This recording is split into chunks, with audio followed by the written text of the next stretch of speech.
London's sitting in sort of rain and cold and damp and miserable now. Oh dear. Okay. Montreal is right there with you, my friend. Well, we are now recording and live on YouTube. So enjoy the show. I probably have like almost no power left. So my name is Paul Sugarman, the Instant Shakespeare Company, and Derek is our playmaster today for Pericles, Prince of Tyre. Okay. Thank you, Paul. So I will just introduce myself and ask everyone to introduce themselves. We're waiting for one more actress who is having technical problems. So hopefully by the time that we're finished, she'll be back on. So my name is Derek Tarson. I am playing Gower and Antiochus and Lysimachus and a few other roles. Eleanor. Hi. My name is Eleanor Elizabeth Foreman, and I'm playing Thaliard, a lord of Antioch, Charamon, a lord of Ephesus, a Pandar, Leonine, servant to Dionysa, and miscellaneous lords, knights, sailors, fishermen, and messengers. Francie. Hi, my name is Francie Scanlon. It's great to be with you. Always Shakespeare's in the house. I am privileged today to portray at least the daughter, the Escanas, the first lord, and any other words that might flow out of my mouth, courtesy of generous casting and Willie Shakespeare. Thank you. Okay, thank you. Angus. Hi, Angus Hepburn from London, reading Simonides, and like Eleanor Elizabeth Foreman, a wondrous collection of messengers, lords, servants, pirates, gentlemen, and sailors. Okay. Dan. Hi there, I'm Daniel Gans, and I'll be playing Pericles and the third pirate today. And as always, it's a lovely and a pleasure to be here. Right. Elizabeth, are you with us? I am. Can you hear me? Yeah. Can't see Okay. you still, but Well, guess Quint's computer's no better. okay. All right. So, Let's see. What then, Quint? all right. So Elizabeth, why don't you just introduce yourself and the roles you're going to be playing? Okay. Oh my goodness, there you go. How about that? Now we can see you. I feel like I need a booster seat. I am Elizabeth Miele-Ray. I am doing the first gentleman, Dionysia, Thasia, the Bawd, Diana, and somebody else in the end. Gentleman, the second gentleman, no, second gentleman and first, two men and the other ladies. I think it's first gentleman and second lord, but there you go. Yes, that's right. Okay. That's right. All right. And I apologize for the screw up. I don't know what was going on. All right. Nika, go ahead. Oh, hi. Hello, everyone. I'm so delighted to be here and so excited. I am doing, sorry, I don't want to mispronounce it. Hylcanus, Cleon, Bolt, Philemon, and Marshall. Thank you. Oh, wait, some messengers and fishermen. Excellent. Thank you, everyone. I think we're all doing messengers and fishermen. Yes. No, except for Dan, who's just And a few pirates. Don't forget the pirates. Very important. Right. Okay. So let's start the reading. This is the play of Pericles, Prince of Tyre. Enter Gower. To sing a song that old was sung from ashes, ancient Gower is come, assuming man's infirmities to glad your ear and please your eyes. It has been sung at festivals, on ember eves and holy days. And lords and ladies in their lives have read it for restoratives. The purchase is to make men glorious et bonum quo antiquus et nullius.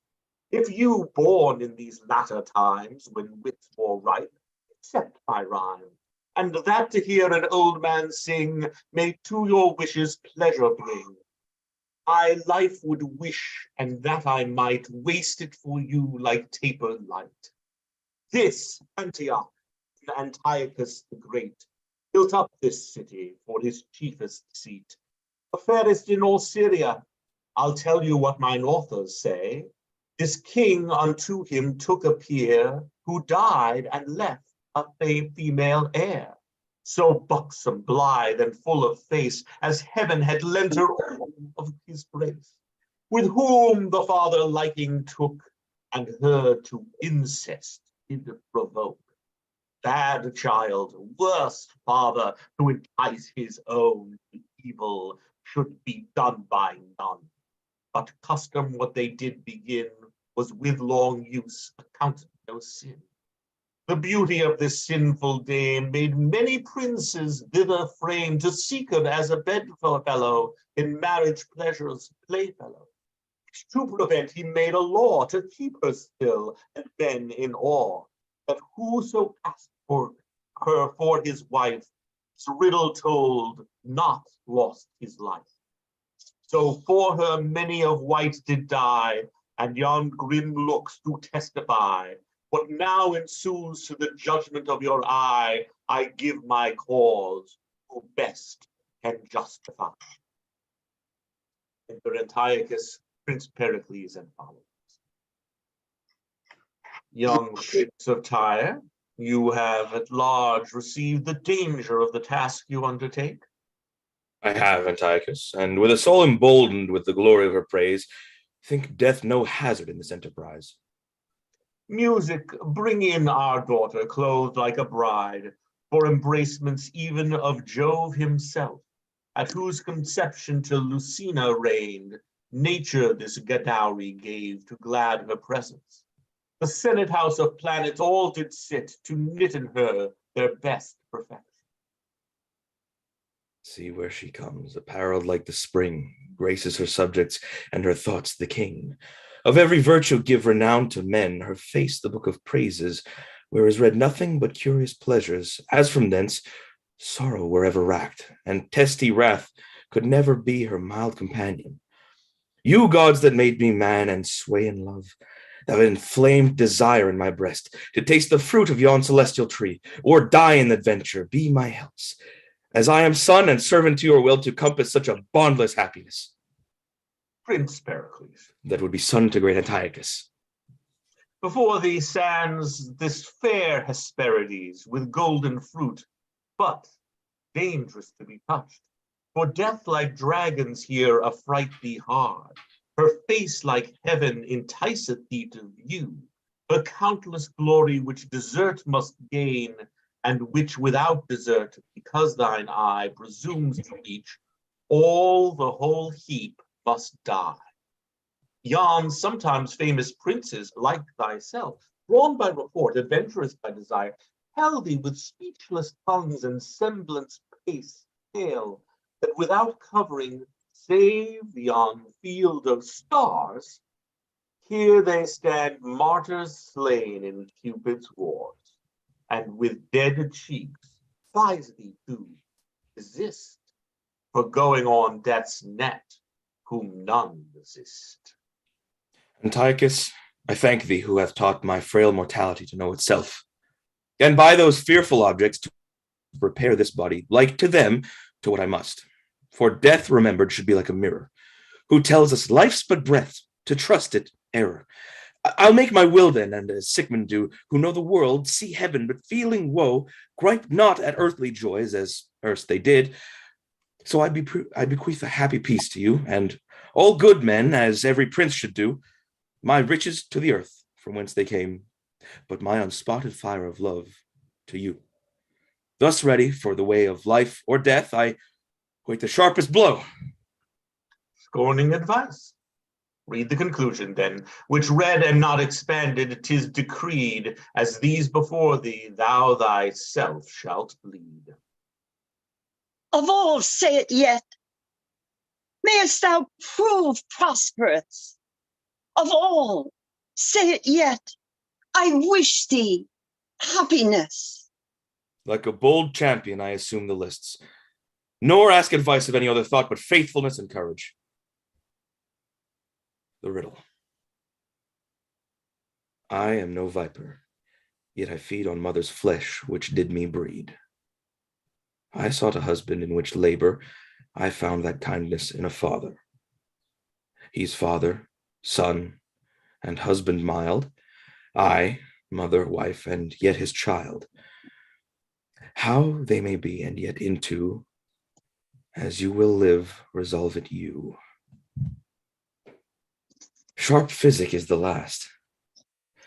But oh, you powers, that gives heaven countless eyes to view men's acts, why cloud they not their sight perpetually, if this be true, which makes me pale to read it? Fair glass of light, I loved you, and could still, were not this glorious casket stored with ill. But I must tell you now my thoughts revolt, for he's no man on whom perfections wait, that knowing sin within will touch the gate. You are a fair viol, and your sense the strings, who fingered to make this man his lawful music, would draw heaven down and all the gods to hearken, but being played upon before your time, hell, once only danceth at so harsh a chime. Good sooth, I care not for you. Prince Pericles, touch not upon thy life, for that's an article within our law, as dangerous as the rest. Your time's expired. Either expound now or receive your sentence. Great king, few love to hear the sins they love to act. 'Twould braid yourself too near for me to tell it. Who has a book of all that monarchs do? He's more secure to keep it shut than shown. For vice repeated is like the wandering wind, blows dust in others' eyes to spread itself, and yet the end of all is bought thus dear. The breath is gone, and the sore eyes see clear. To stop the air would hurt them. The blind mole casts cocked hills toward heaven to tell the earth is thronged by man's oppression, and the poor worm doth die for it.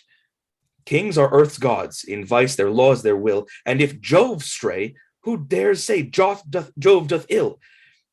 It is enough you know, and it is fit that what being more known grows worse to smother it.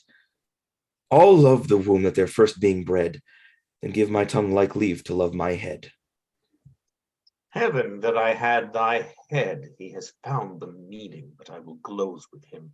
Young Prince of Tyre, though by the tenor of your strict edict, your exposition misinterpreting, we might proceed to counsel of your days, yet hope, succeeding from so fair a tree as your fair self, doth tune us otherwise.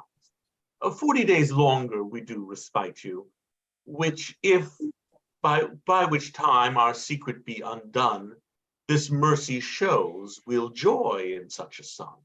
And until then, your entertained shall be, as doth befit our honor and your worth. Oh, courtesy would seem to cover sin, when what is done is like an hypocrite. The which is good is nothing but in sight. If it be true that I interpret false, then were it certain you were not so bad as with foul incest to abuse your soul. Where now you both as a father and a son, by your untimely claspings with your child, which pleasures befits a husband, not a father, and she an eater of her mother's flesh by the defiling of her parents' bed, and both like serpents are, who though they feed on sweetest flowers, yet they poison breed. Antioch, farewell. For wisdom sees those men, blush not in actions blacker than the night, will show no course to keep them from the light. One sin, I know, another doth provoke. Murder's as near to lust as flame to smoke. Poison and treason are the hands of sin, aye, and the targets to put off the shame, then least my life be cropped to keep you clear. By flight I'll shun the danger which I fear.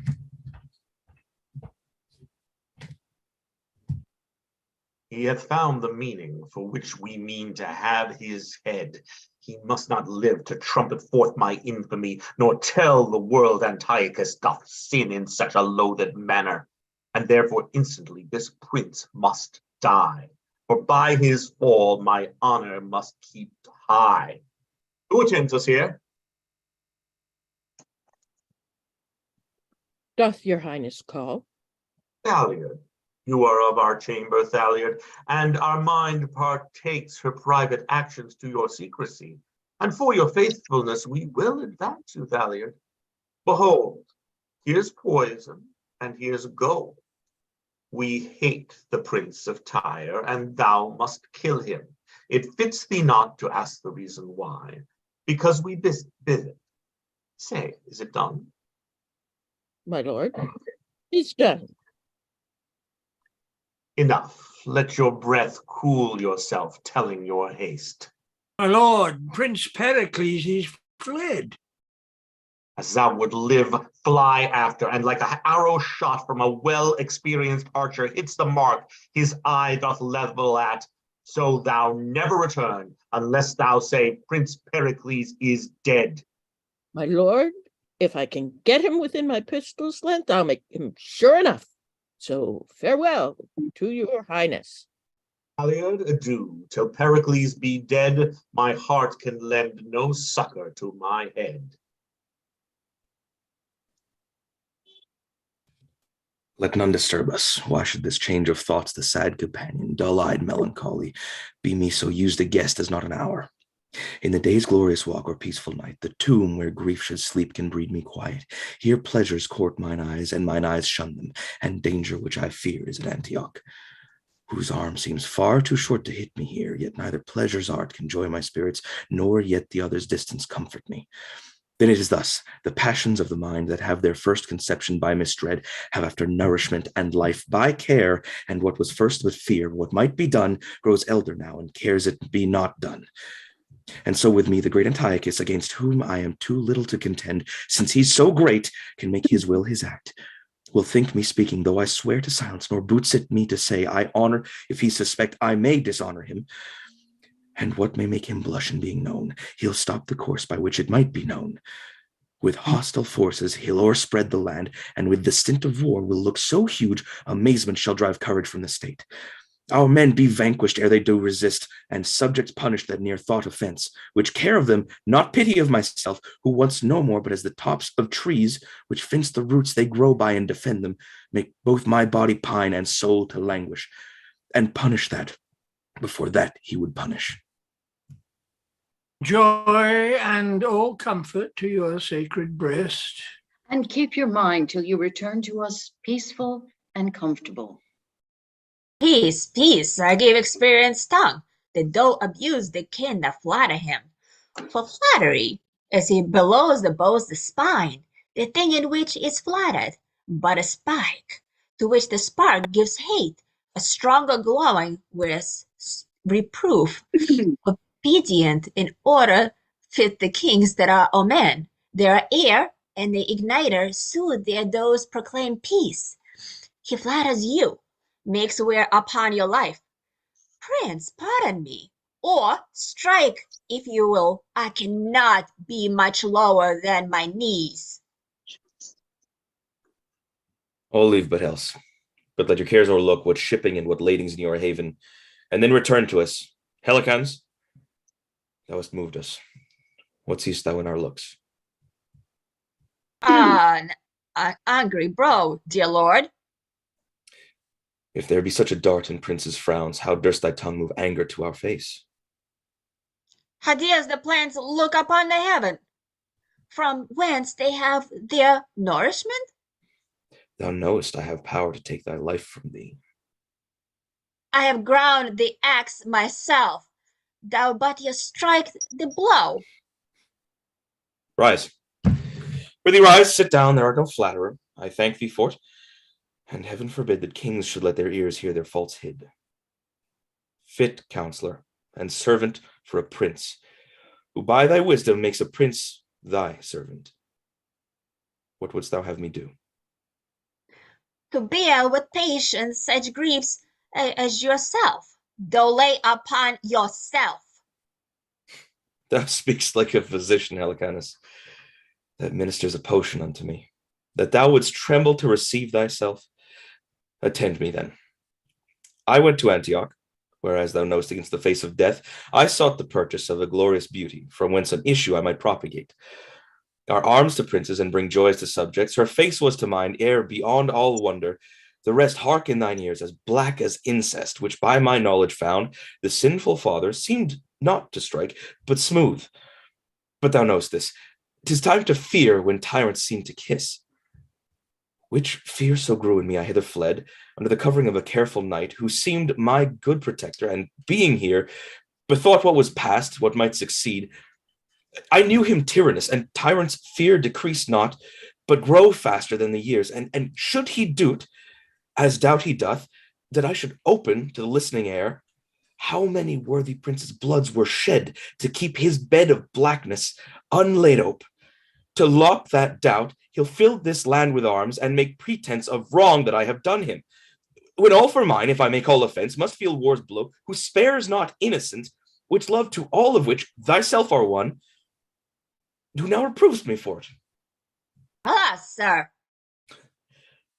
Drew sleep out of mine eyes, blood from my cheeks, musings into my mind with thousand doubts how I might stop this tempest ere it came, and finding little comfort to relieve them, I thought it princely charity to grieve for them. well, my lord, since you gave me leave freely will to speak, utterest will you fear, and justly too. I speak you fear the tyrant, who either by public wear or private treason will take your life. Therefore, my lord, you gravel for a while, until the rage and anger he but forgot, or till densities dough the thread for life. Your rule direct to end, and for me, they serves no light more faithful than lie be. I do not doubt thy faith. But should he wrong my liberties in my absence? We'll mingle our bloods together in the earth, from when he had our being and our birth. Tyre, I now look from thee then into Tarsus, intend my travail, where I'll hear from thee, and by whose letters I'll dispose myself, the care I had and have of my subjects' good. On thee I lay, whose wisdom's strength can bear it. I'll take thy word for faith, not ask thine oath, who shuns not to break one or crack both. But in our orbs will live so round and safe, that time of both this truth shall ne'er convince. Thou show'st a subject shine, I, a true prince.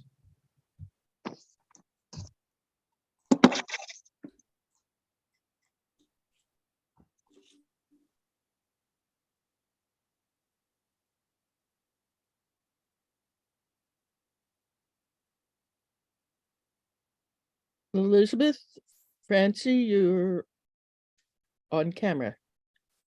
I am supposed to be Solus. Oh, yeah. Okay, so yes, if you could turn off your cameras, that would be great. But Eleanor, go ahead and read.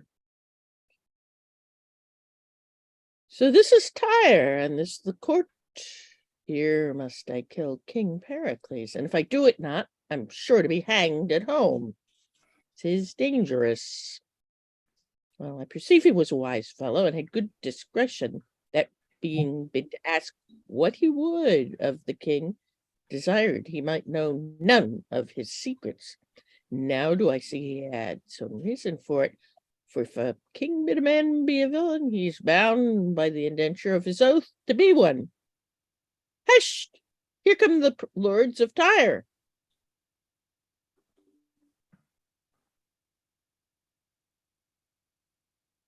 You shall not need my fellow peers' attire further to question me over your king's departure. This seasoned commission left to trust with me, the spark sufficiently he gone to travail. How? The king gone? If further yet they will satisfied, why, as it were unlicensed for your loves, would depart, I'll give you some unto you, being the entourage. What from Antioch?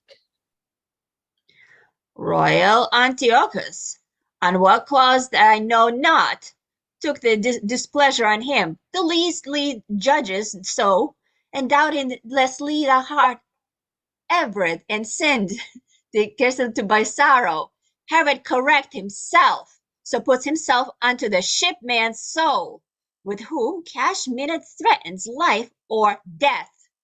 Well, I perceive I shall not be hanged now, although I would. But since he's gone, the king's seas must please.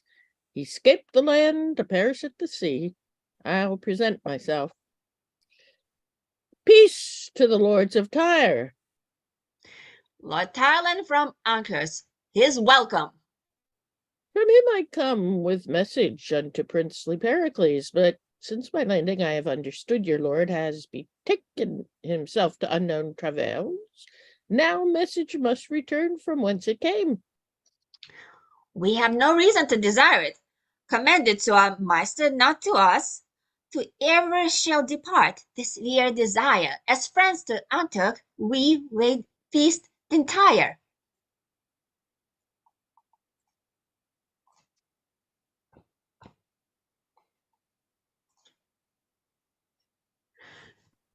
My Dontia, shall we rest in here? And by relating tales to other Greece, see if I'll teach you to forget your own. That were to blow at fire and hope to quench it.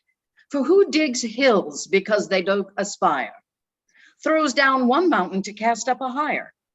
Oh, my distressed lord, even such our griefs are.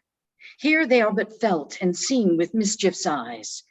But like to groves being topped, they higher rise. Oh, Dontia, who wears food and will not say he wants it, or can conceal the hunger and his famish? Our tongues in sorrows to sound deep, our woes unto ear and our eyes to weep, till tongues fetch breath and may proclaim the louder of the heavens slumber, while their creatures want, they may awake the helpers to comfort them. I'll then discourse their woes for several years, and wanting breath to speak, help me the tears. I'll do my best, sire.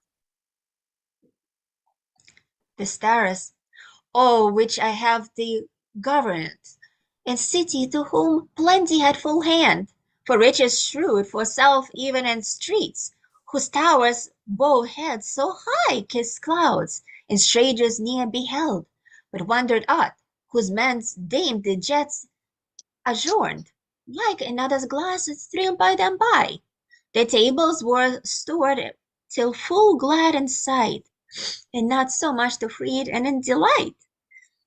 By poverty, the scorned and pride too great, the name of help grew odious to repeat. Oh, 'tis too true. But see what heaven is do by this charge.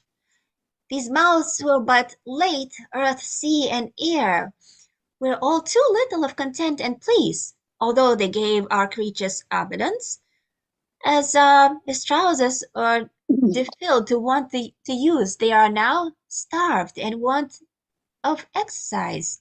Those palates are not yet savors younger, may have inventions a delight to ease, would now be glad to bread and beg for it. Those mothers to nozzle of their babies, though not too curious and breed now to eat those little darlings whom they loved. So sharp are hunger's teeth. The man and wife that draw lots to first shall die. To strengthen life, here stands the Lord, and there a lady weeping. Here many sink, yet those as such them fall, have scarred strength left to give them burial. Is not this true? Our cheeks and hollow eyes do witness it. Oh, let those cities what plenty's cup, and here in her prosperities a large taste, with their superfluous riots hear these tears, the misery of Taurus may be theirs. Where's the Lord Governor? Oh, here speak out the sorrows, with which brings, oh, hast, for comfort and to hear for us expect? We have descried upon our neighbouring shore a portly sail of ships make hitherward. I thought as much. One sorrow never comes but brings and here that may succeed the such interior, and do is in ours in our neighborhood nation, taking advantage of our misery, that stuffed and follows the vessel from their power to beat us down, and which they down already, and make us conquer the unhappy me, whereas no glorious God to overcome. That's the least fear, for by the semblance of their white flags displayed, they bring us peace, and come to us as favourers, not as foes. Thou speakest like how is it unsure to repeat? Who makes the fairest show, mainest most deep, most deceit. But bring they what they will and what they can. They need we leave our grounds to lowest, and we are half as they were. God tell their general we attend him here to know what he comes, and whence he comes, and what he craves. I go, my lord. Welcome in peace. And he on peace consists, if whereas we are unable to resist. Lord Governor, so we hear you are, let not our ships and number of our men be like a beacon fired to amaze your eyes. We have heard your miseries as far as Tyre, and seen the desolation of your streets. Nor come we to add sorrow to your tears, but to relieve them of their heavy load. And these our ships, you haply may think, are like the Trojan horse, was stuffed within with bloody veins, expecting overthrow, are stored with corn, to make your needy bread, and give them life, whom hunger starved, half dead.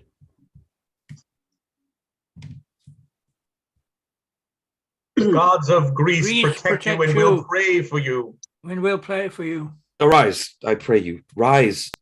We do not look for reverence, but for love, and harbage for ourselves, our ships, and men. To which when I shall not grieve, or pay the unthankfulness in thought, be as our wives, our children, or ourselves, the curse of heaven and men succeed their evils, till when in which, I hope, shall near this be seen, our grace is welcome to our town and us. Which welcome we'll accept. Feast here a while until our stars that frown lend us a smile. Here have you seen a mighty king, his child with incest bring, a better prince and benign lord that will prove awful both in deed and word. Be quiet then, as men should be, till he hath passed necessity. I'll show you those in troubles reign, loosing a mountain gain. The good in conversation, to whom I give my benison, is still at Thostel, well each man thinks all is writ he spoken can, and to remember what he does, build his statue to make him glorious, but tidings to the contrary are brought to your eyes. What be to speak I? Good Helicon that stayed at home, not to eat honey like a drone, from other labors though he strive, to kill him bad, keep good alive, and to fulfill his prince desire, saved one of all that haps in Tyre. How Thaliot came full bent with sin, and hid intent to murder him, and that in Tharsis was not best, longer for him to make his rest.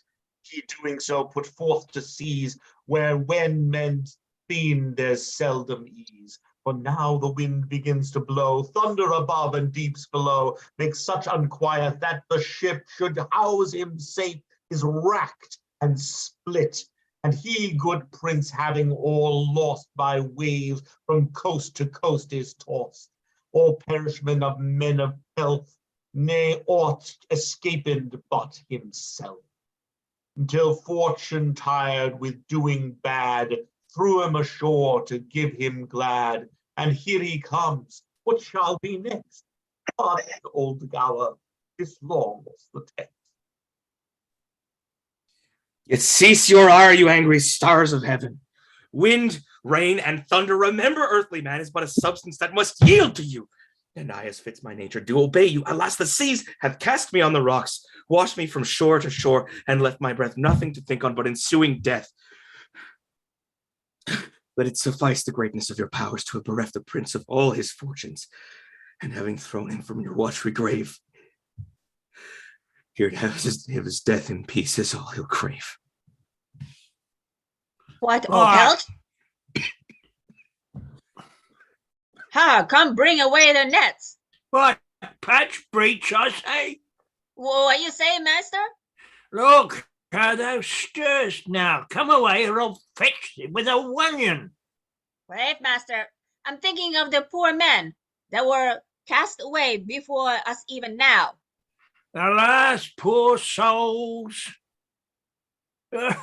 It grieved my heart to hear what pitiful cries they made to us to help them, when well a day we could scarce help ourselves. Nay, master, say not as much. When I saw paupers, now they bounced and trembled. They say they were half fish, half flesh. A plague on them. They will come, but I look to be washed. Master, I marvel how the fishes live in the sea. Why, as men do a land. The great ones eat up the little ones. I can compare our rich misers to nothing so fitly as to a whale, a plays and trembles, drying the poor fry before him, and at last devour them all at a mouthful. Such whales have I heard on the land, who never leave gaping till they swallowed the whole parish, church, steeple, bells and all. Pretty moral. But, master, if I had been the section, I would have been that day in the belfry. Why, man? Dad? Because he should have swallowed me too. And when I had been in his belly, I should have kept such a jangling of the bells that he should never have felt till he cast bells, steeple, church, and parish up again. But if the good King Simonides were of my mind. Simonides? Who would purge the land on these grounds, the noble of thee, of her honey. From the fenny subject of the sea, these fishes tell the infirmities of men, and from their watery empire recollect all that may men approve or men detect. Peace be to your labor, honest fisherman. Honest, good fellow, what's that? If it be a day fits you, search out the calendar and nobody look after it. May see the sea hath cast upon your coast. What a drunken knave was the sea to cast thee in our way. A man whom both the waters and the wind in that vast tennis court hath made the ball for them to play on. Entreats you pity him. He asks of you that never us used to beg. No, friend, cannot you beg? Here's them in our country of Greece gets more with begging than we can do with working. Canst thou catch any fishes then? I never practiced it. Nay, then thou wilt starve sure. For here's nothing to be got nowadays unless thou canst fish for it. What I have been, I have forgot to know. But what I am want teaches me to think on. A man thronged up with cold.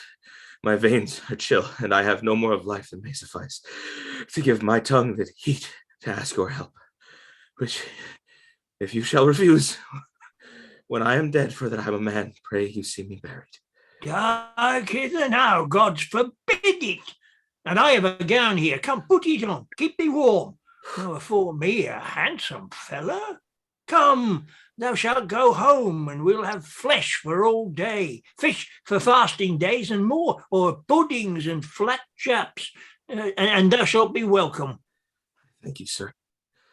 Hark you, my friend, you said you could not beg? I did but crave.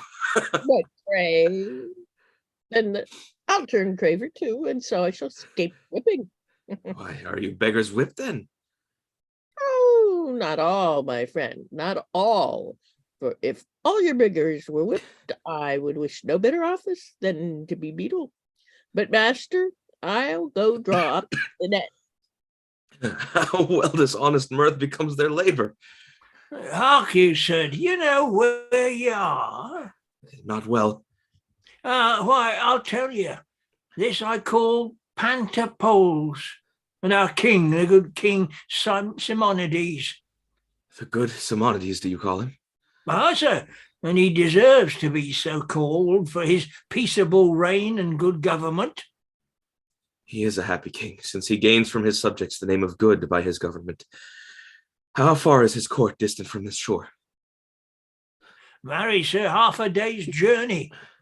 And I'll tell you, he hath a fair daughter, and tomorrow is her birthday, and there are princes and knights come from all parties of the world, just to just and tourney for her love. Were my fortunes equal to my desires, I could wish to make one there. Oh, sir, things must be as they may, and what a man cannot get, he may lawfully deal for his wife's soul. Help, master, help! Here's a fish hangs in the net like a poor man's right in the law. It will hardly come out. How about's on it? Just come at last and just turn to a rusty armor. An armor, friends. I pray you, let me see it. Thanks, fortunes, yet, and after all crosses, thou givest me somewhat to repair myself. And though it was mine own part of my heritage, which my dead father did bequeath to me with this strict charge, even as he left his life, keep it, my Pericles. It hath been a shield twixt me and death, and pointed to this brace. For that it saved me, keep it in like necessity, the which the gods protect thee, fame may defend thee. It kept where I kept, I so dearly loved, till the rough seas that spares not any man took it in rage, though calmed, have gint again. I thank thee for it. My shipwreck now is no ill, since I have here my father gave in his will. What mean you, sir? To beg of you, kind friends, this coat of worth, for it was sometimes charged to a king.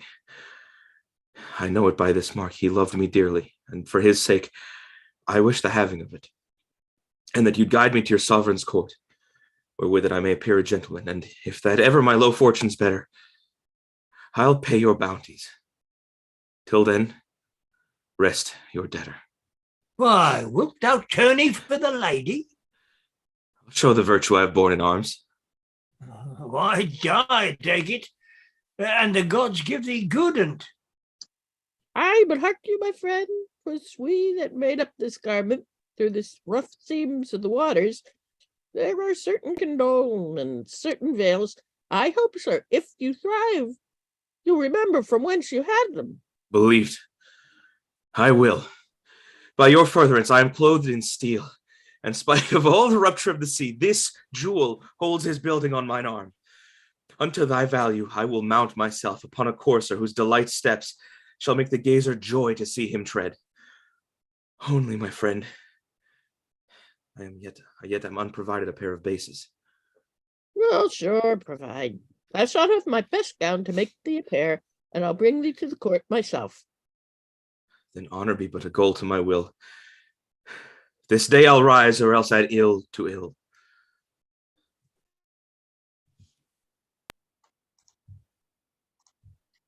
Are the knights ready to begin the triumph?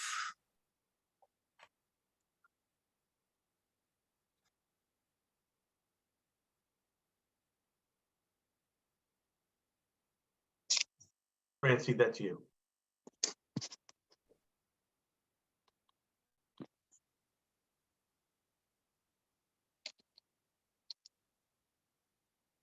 We're on page 34. I'll cue you in again. Are the knights ready to begin the triumph? As ready as he'll ever be. No.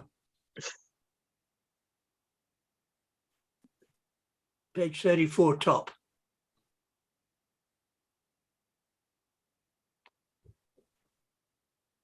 Carry on, please.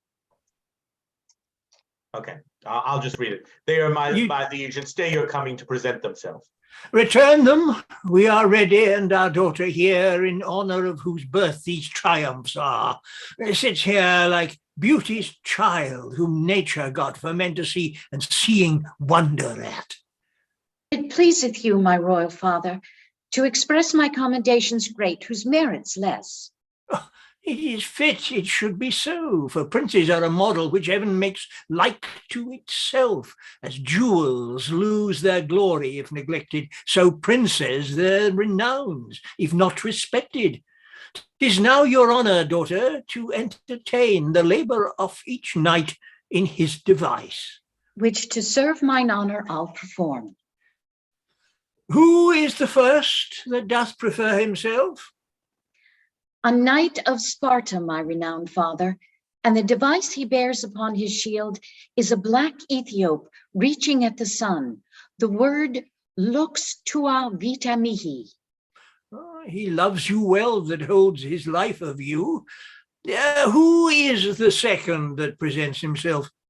A prince of Macedon, my royal father, and the device he bears upon his shield is an armed knight that's conquered by a lady. The motto thus in Spanish, Pua per dolira qui per forza. And with the third? The third of Antioch, and his device, a wreath of chivalry, the word me pompe provexit apex. What is the fourth? A burning torch that's turned upside down, the word qui me alit me extinguit. Which shows that beauty hath his power and will, which can as well inflame as it can kill. The fifth, a hand environed with clouds, holding out gold that's by the touch tone tried. The motto thus, sic spectanda fides. And what's the sixth and last, which the knight himself with such a graceful courtesy delivered? He seems to be a stranger, but his present is a withered branch that only green at top. The motto, in hac spe vivo. Pretty moral from the dejected state wherein he is. He hopes by you his fortunes yet may flourish.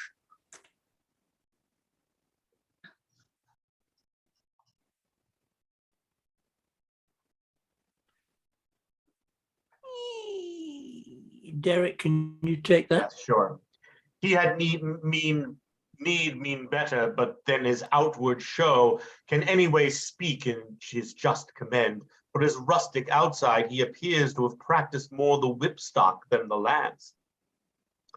He may well be a stranger, for he comes to an honored triumph strangely furnished.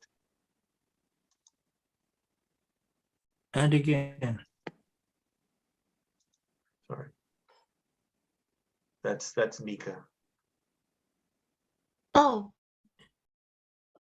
Hold on. Could somebody cover me? Because I didn't, I'm not sure. Sure, okay. And on set purpose, let his armor rust until this day to scour it in the dust.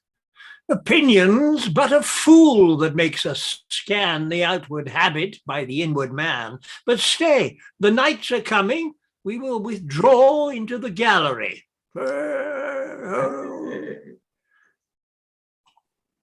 Knights, to say you're welcome were superfluous. I place upon the volume of your deeds, as in a title page, your worth in arms were more than you expect, or more than's fit, since every worth in show commends itself. Prepare for mirth becomes a feast. You are princes and my guests. But you, my knight and guest, to whom this wreath of victory I give, and crown you king of this day's happiness. 'Tis more by fortune, lady, than by merit. Or call it by what you will, the day is yours, and here, I hope, is none that envies it. In framing such an artist, art hath thus decreed to make some good, but others to exceed, and you are her laboured scholar.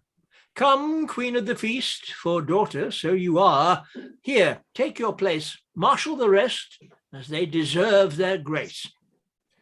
We are honoured much by good Simonides. Your presence glads our days. Honour we love, for who hates honour hates the gods above.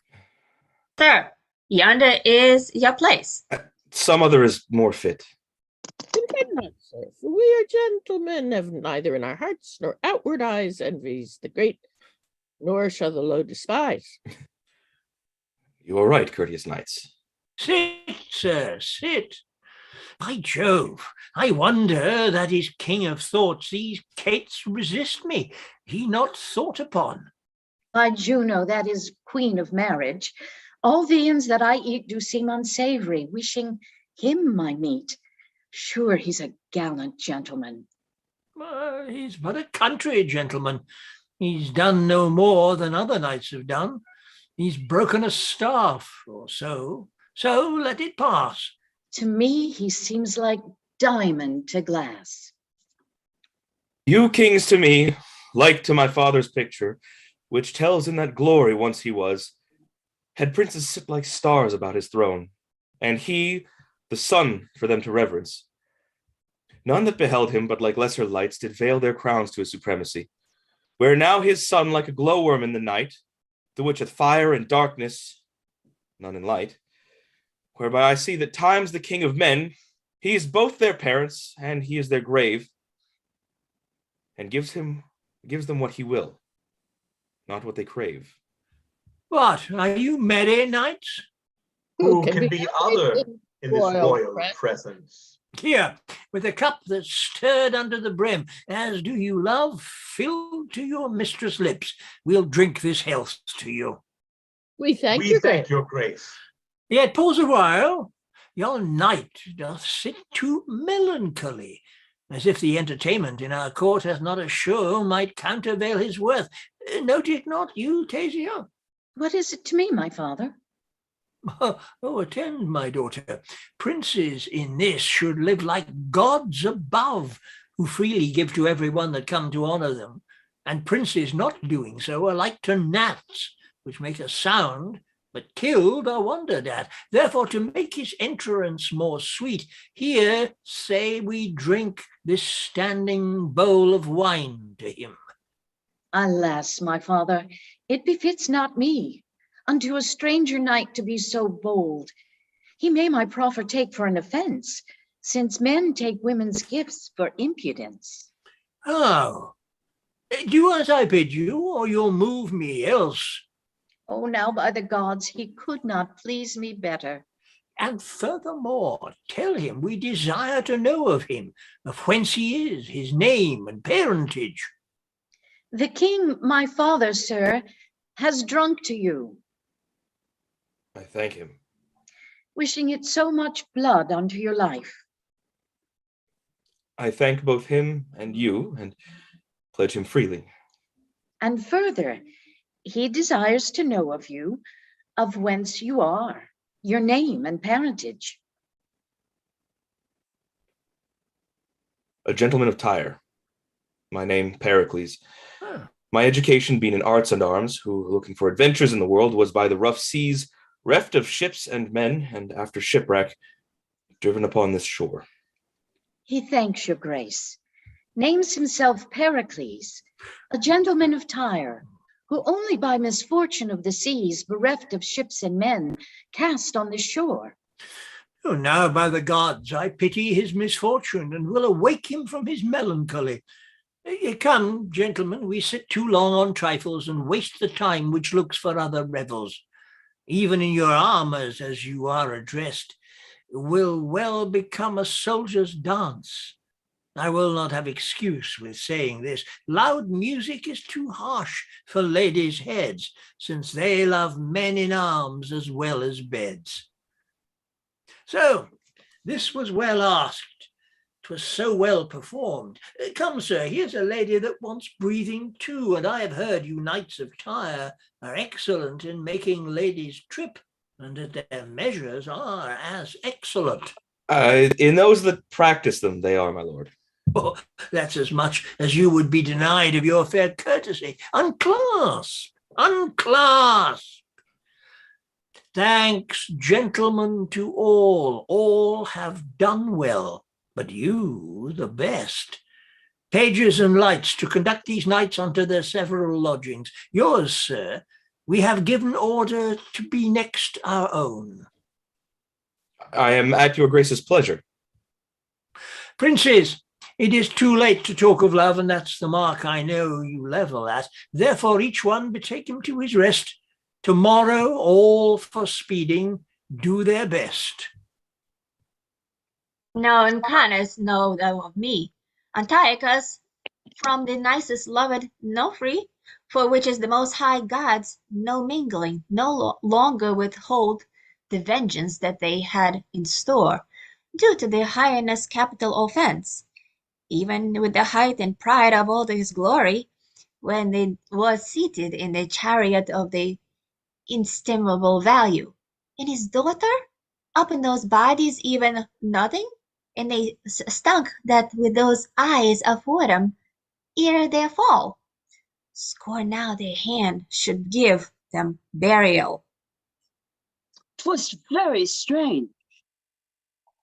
And yet but justice.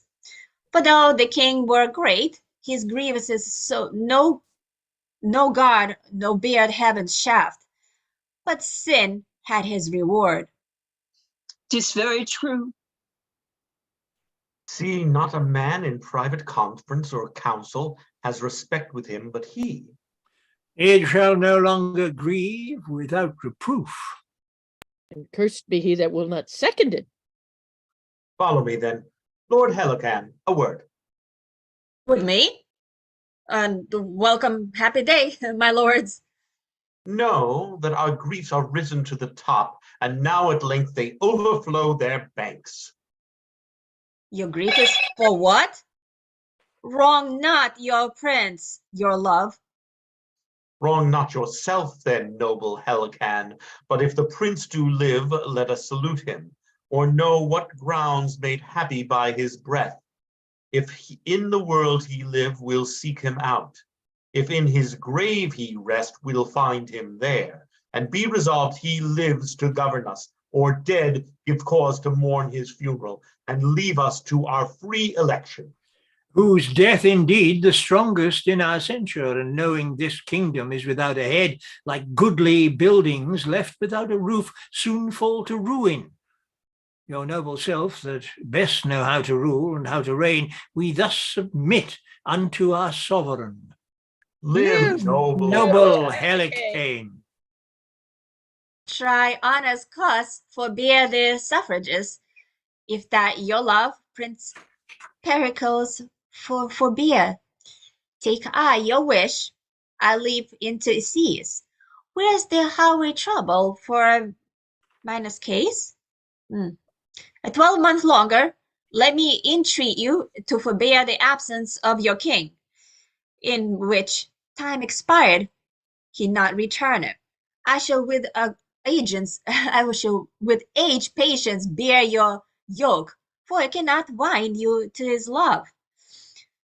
Go search like nobles, like noble subjects, and in your search spend your adventurous worth, whom if you find and wind into return, you shall like diamond sit about his crown. To wisdom he's a fool that will not yield, and since Lord Helican enjoineth, we with our travels will endeavor. Then, you love us? You will clasp the hands when Paris does knit and kingdom ever stands.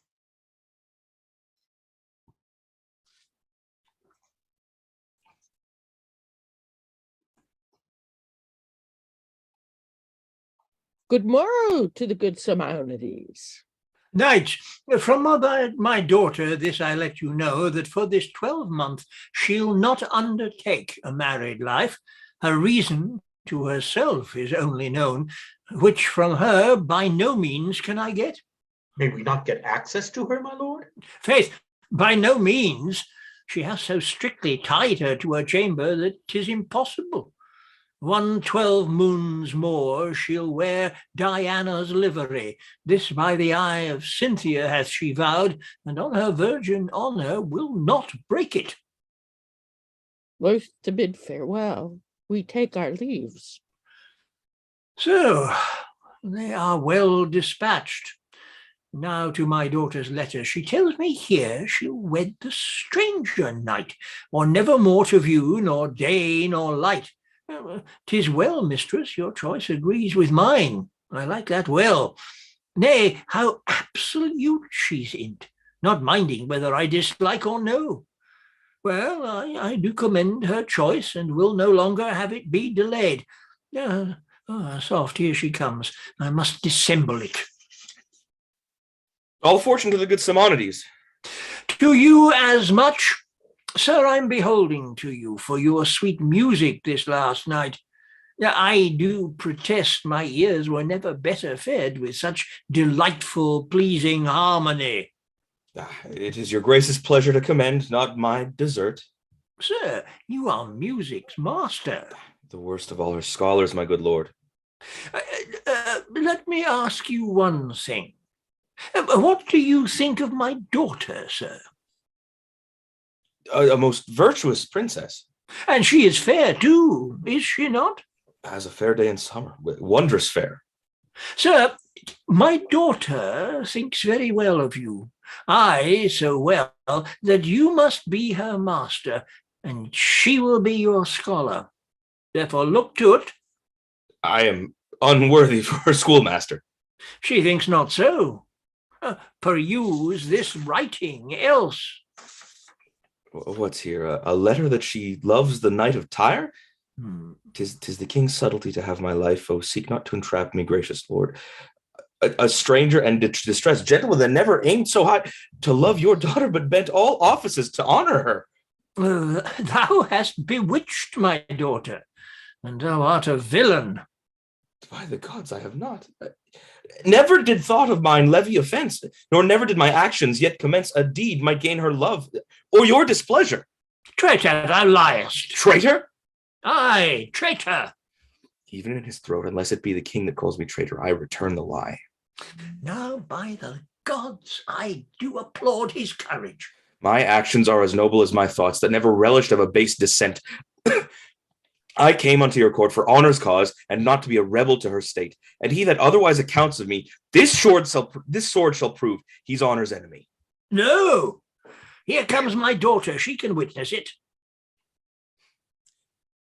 Then as you are as virtuous, as fair, resolve your angry father, if my tongue did e'er solicit, or my hand subscribe to any syllable that made love to you. Why, sir, say if you had, who takes offense? And that would make me glad. Yea, mistress, are you so peremptory? I am glad on't with all my heart. I'll tame you, I'll bring you in subjection. Will you not, having my consent, bestow your love and your affections upon a stranger, who for aught I know may be, nor can I think the contrary, as great in blood as I myself? Therefore hear you, mistress, either frame your will to mine, and you, sir, hear you, either be ruled by me, or I'll make you man and wife. Nay, come, your hands and lips must seal it too, and being joined, I'll thus your hopes destroy, and for further grief God give you joy. What, are you both pleased? Yes, if you love me, sir. Even as my life, my blood that fosters it. What, are you both agreed? Yes, if it please your majesty. It pleases me so well that I will see you wed, and then with what haste you can, get you to bed. Now sleepeth, slacketh the rout. No din but snores about the house, made louder by the o'erfed breast of this most pompous marriage feast. The cast iron of burning coal now couches from the mouse's hole, and crickets sing at the oven's mouth, are the bliser for their drouth. Hymen hath brought the bride to bed, whereby the loss of maidenhead, a babe is molded, be attent, and time that is so briefly spent with your fine fancies quaintly each, what's done in show, are plain with speech.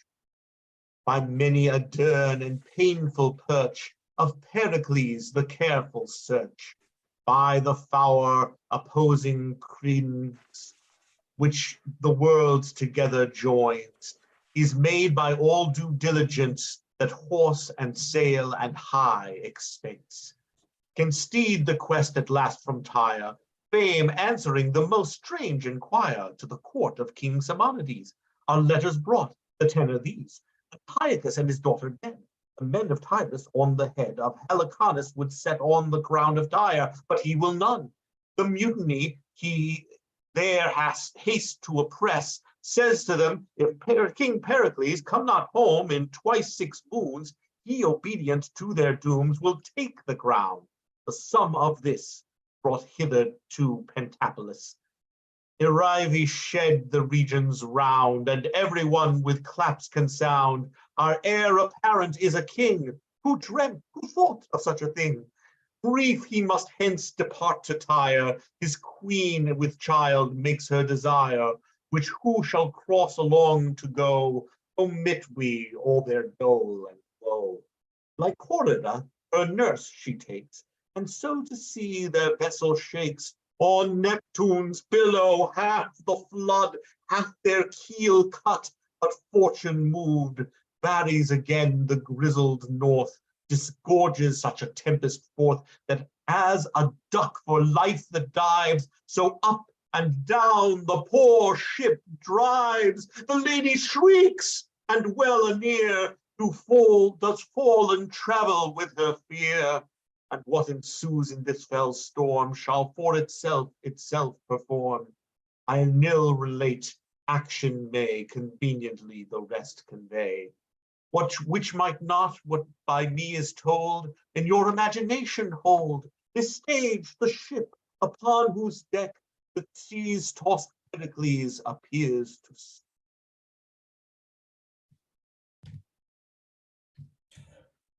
The God of this great vast, rebuke these surges which wash both heaven and hell, and thou that hast upon the winds command, bind them in brass. Having called them from the deep, oh, still thy deafening dreadful thunders, gently quench thy nimble sulphurous flashes. Oh, how Lycorida! How does my queen? Then storm venomously wilt thou speak at all thyself. The seaman's whistle is as a whisper in the ears of death. Unheard, Lycorida! Lucina, oh! Divinest patroness, and my wife gentle to those that cry by night, convey thy deity aboard our dancing boat. Make swift the pangs of my queen's travels. Now, Lycorida!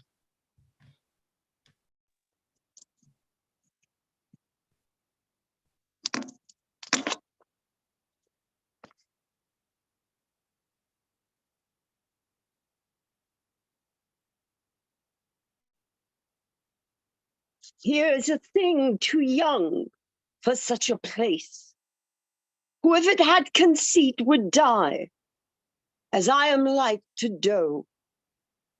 Take in your arms this piece of your dead queen. How? How, Lycorida? Patience, good sir. Do not assist the storm. Here's all that is left living of your queen, a little daughter. For the sake of it, be manly and take comfort.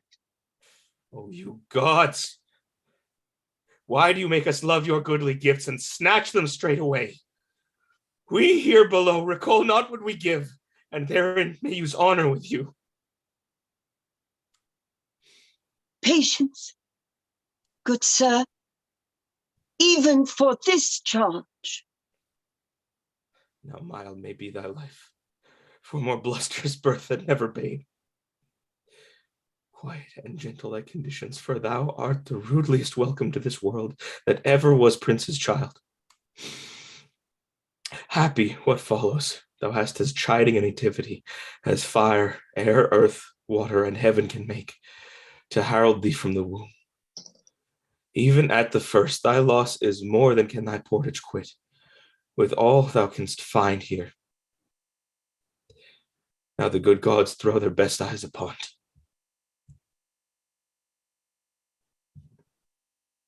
What courage, sir?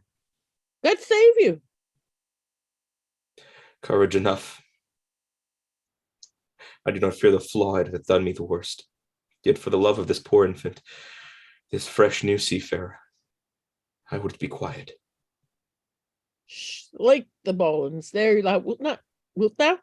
Blow and split thyself. But sea room in the brine and cloudy billow, kiss the moon, I care not. Sir, your queen must overboard. The sea works high, and the wind is loud, and will not lie till the ship be cleared of the dead. That's your superstition. Pardon us, sir. With us at sea it hath been still observed. We are strong in Eastern, therefore briefly yield her. As you think meet, for she must overboard straight, most wretched queen. Here she lies, sir. A terrible childbed hast thou had, my dear. No light, no fire, then friendly elements forgot thee utterly. Nor have I time to give thee hallowed to thy grave, but straight must cast thee scarcely coffined in ore, where for a monument upon thy bones the air remaining lamps, the belching whale and humming water must o'erwhelm thy corpse, lying with simple shells. Oh, Lycorida, bid Nestor bring me spices, ink, and taper, my casket and my jewels, and Bill Nicander, bring me the satin coffin. Lay the babe upon the pillow, hide thee whiles I say a priestly farewell to her. Suddenly, woman! Sir, we have a chest beneath the hatches, caulked and bitumed ready. I thank thee. Mariner, say, what coast is this? We are near Tharsis. Thither, gentle mariner, alter thy course for Tyre. When canst thou reach it? By break of day, if the wind cease. We'll make for Tharsis. There will I visit Cleon, for the babe cannot hold out to Tyrus. There I'll leave it at careful nursing. Go thy ways, good mariner. I'll bring the body presently. Okay, and let's take a break here. So it is now 2:09. Let's take a break until 2:15. Okay, thanks, Derek. Okay. Thank you.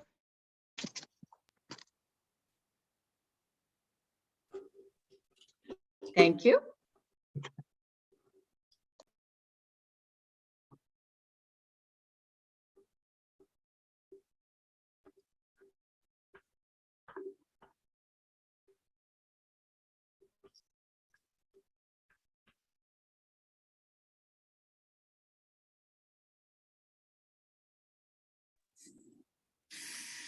Hey, thanks, guys. This is, I was able to get another power cord, so I'm able to Cool. been listening to you. So Good.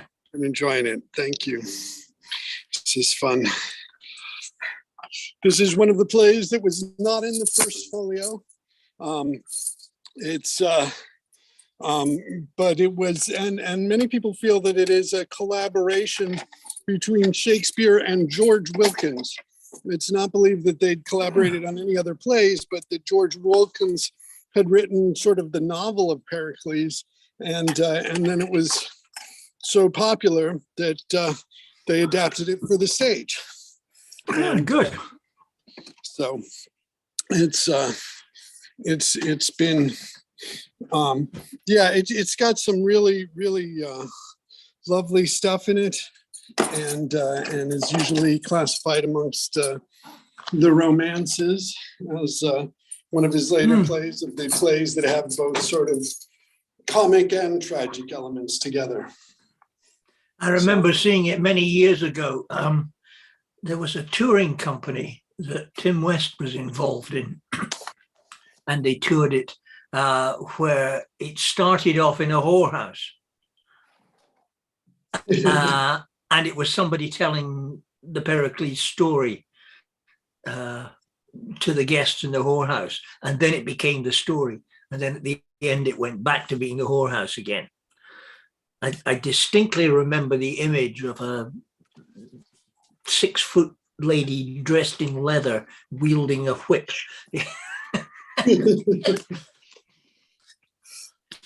Nice. Yeah. Well, I mean, the stuff in the whorehouse.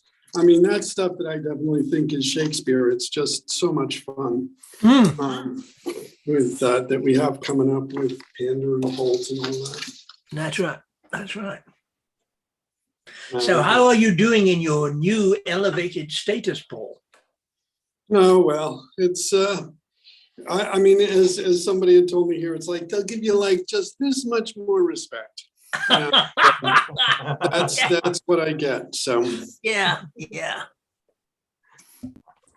I was going to tell people, I don't know if you guys know, but the Orange Tree Theatre in Richmond in London, which does some really nice stuff. It tends to work in the round, and they're doing Arms and the Man starting now. They always videotape their productions, and once the live run has stopped for a relatively small amount, it's about £15, I think, you can sign in and watch an on-demand stream of their productions. I normally go and see their shows and then watch it as well, because sometimes my hearing's not that brilliant on the live stream on demand. But if you ever want to see London theatre relatively cheaply, that's a good place to go. They do new plays and old stuff. They did a Marivaux a couple of shows ago. That's good to know. I'm always looking for cheap theater when I'm in London. Not easy to find. So. Oh, well, no, I don't go to the West End. I go to there's a Mark somebody or other who has a number of one-man shows, 4 of them, in fact, that I've been watching. One was called Howard's End, about the last days of Frankie Howard, the actor and comedian. There was one about Quentin Crisp. There was one about a film director, and one I saw the other night about an author from the 30s. And they're all angst-driven men, and they're really quite dramatic. But they're very good shows. You know, you pay £14-15 to see a show in a little black box somewhere. London is full of them. You know, they're all over the place. There's the Bridge House Theatre, the Broccoli Jack, the old Red Lion up in Islington, and they're easy to get to, and they tend to be small, but some very good shows I've seen in a lot of these places. And one up near where Arsenal plays, the Arsenal Football Club plays. And there's lots and lots of theatres around. Wow, it's good, and there is a lot. I know it is, especially for other ways to make theater accessible to more people, is something that's always very important. I don't know what it's like in the States, but certainly in the UK post-pandemic, a lot of companies seem to be having a bit of difficulty getting people to go back to the theatre. They seem to have found other things to do with their time. Yeah, and also that people have some issues. I mean, I think out of concerns of safety. I mean, I don't know. Oh yeah. They dropped the mask mandates for Broadway, and I suspect that's part of it. Well, that's one of the things that the Orange Tree does well. It covers surtitled performances. It also has distanced performances for those who want to come and see shows but are still a bit nervous about sitting in a crowded theatre. So they'll, reduce their audience size to half and make sure that everybody has space between themselves. It might make sense to have alternating performances. One performance, everybody's masked, and another performance, once everybody isn't masked unless they feel like it. Yeah. Well, the mask mandate's gone completely here, but I'm we still saying see the people. individual theater Yeah, could give people a choice which that's performance right. to go to. Well, Well, that's what the orange tree does. nope. It Sorry. Welcome. it does that quite regularly.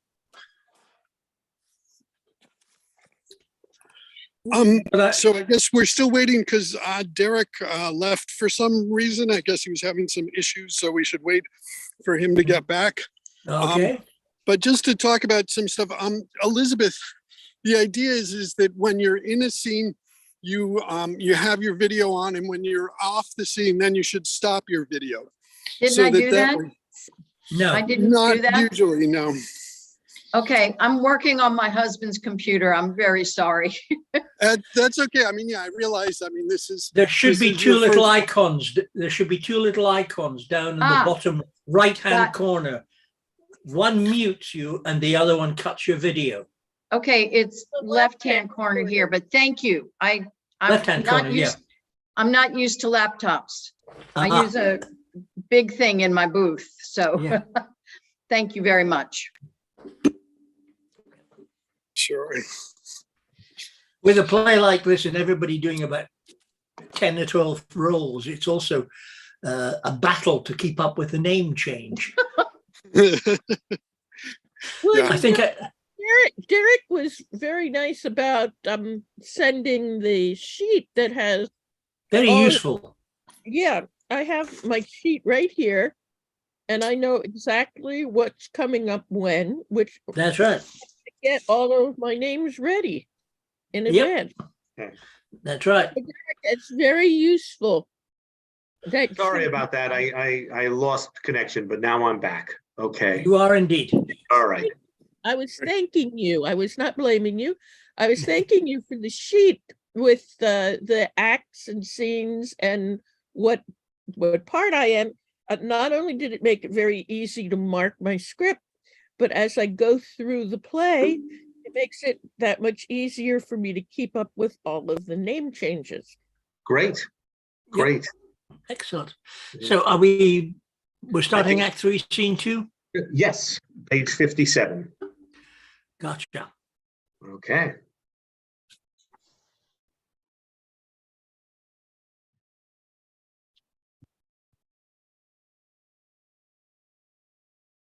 Philemon, oh, Doug, my lord, call? get fire and eat for these poor men. 'Twas been a turbulent and stormy night. I have been in many, but such a night as this till now I ne'er endured. Your master will be dead ere you return. There's nothing can be ministered to nature that can recover him. Give this to the apothecary and tell me how it works. Good morrow. Good morrow to your lordship. Gentlemen, why do you stir so early? Sir, our lodgings stand bleak upon the sea, shook as the earth did quake, the very principles did seem to rend and all to topple. Pure surprise and fear made me to quit the house. That is the cause we trouble you so early. 'Tis not our husbandry. Oh, you say well. But I much marvel that your lordship, having rich tire about you, should at these early hours shake off the golden slumber of repose. 'Tis most strange nature should be so conversant with pain, being thereto not compelled. I hold it ever virtue and cunning were endowments greater than nobleness and riches. Careless heirs, may the two latter darken and expend, but immortality attends the former, making a man a god. 'Tis known I have ever studied physic, through which secret art, by turning o'er authorities, I have, together with my practice, made familiar to me and to my aid the blessed infusions that dwells in vegetables, in metals, stones, and can speak of the disturbances that nature works and of her cures, which doth give me a more content in course of true delight than to be thirsty after tottering honor, or tie my pleasure up in silken bags to please the fool and death. Your honor has through emphasis poured forth your charity and hundreds call themselves your creatures, who by you have been restored, and not your knowledge, your personal pain, but even your purse still open, hath built Lord Cimarron such strong renown as time shall never enter 2 or 3 with a chist. So lift there, What's that? sir, even though did the sea toss up upon our shore this kist, it is of some wreck. Set it down. Let's look on it. Just like a coffin, sir. Whate'er it be, 'tis wondrous heavy. Wrench it open straight. Wrench it open straight. If the sea's stomach be o'ercharged with gold, 'tis a good constraint to fortune it belches upon us. 'Tis so, my lord. How close 'tis caulked and bottomed. Did the sea cast it up? Oh, I never saw so huge a billow, sir, as tossed it upon the shore. Wrench it open soft. It smells most sweetly in my sense, A delicate odor. as air hit my nostril. So, up with it. Oh, you most potent gods, what's here? A corpse? Oh, strange. Shrouded in cloth of state, bound and entreasured with full bags of spices, a passport to Apollo. Perfect me in the characters. Here I give to understand, if ere this coffin drives a land, I, King Pericles, have lost this queen worth all our mundane cost. Who finds her, give her burying. She was the daughter of a king. Besides this treasure for a fee, the gods requite his charity. If thou livest, Pericles, thou hadst a heart that e'er cracks for woe. This chanced tonight. Most likely, sir. Nay, certainly tonight, for look how fresh she looks. They were too rough that threw her in the sea. Make a fire within. Fetch hither all my boxes in my closet. Death may usurp on nature many hours, and yet the fire of life kindle again the oppressed spirits. I heard of an Egyptian that had 9 hours lying dead, who was by good appliance recovered.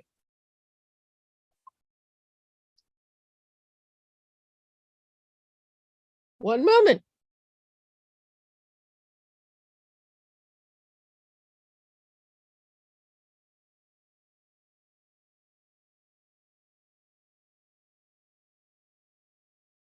Well said, well said. The fire and cloths, the rough and woeful music that we have caused it to sound. Beseech you, the viol once more, how thou stirrest, thou block. The music there, I pray you give her air. Gentlemen, this queen will live. Nature awakes a warm breath out of her. She hath not been entranced above 5 hours. See how she begins to blow into life's flower again. The heavens through you increase our wonder and sets up your fame forever. She is alive. Behold her eyelids, cases to those heavenly jewels which Pericles have lost, begin to parch the fringes of bright gold. The diamonds of a most praised water doth appear to make the world twice rich. Live and make us weep to hear your fate, fair creature, rare as you seem to be. Oh, dear Diana, where am I? Where is my lord? What world is this? Is not this strange? Most rare. Hush, my gentle neighbors, lend me your hands. To the next chamber bear her, get linen. Now this matter must be looked to, for her relapse is mortal. Come, come, and Asclepius guide us.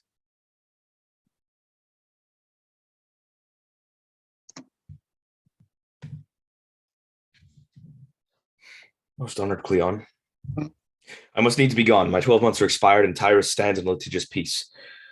You and your lady take from my heart all thankfulness. The gods make up the rest upon you. Your shakes of fortune, though they haunt the moor, yet glance they full wonderly on us. Oh, your sweet queen, that the strict fates had pleased, you had brought her hither to have blessed mine eyes with her. We cannot but obey the powers above us. Could I rage and roar as doth the sea she lies in, yet the end must be as 'tis.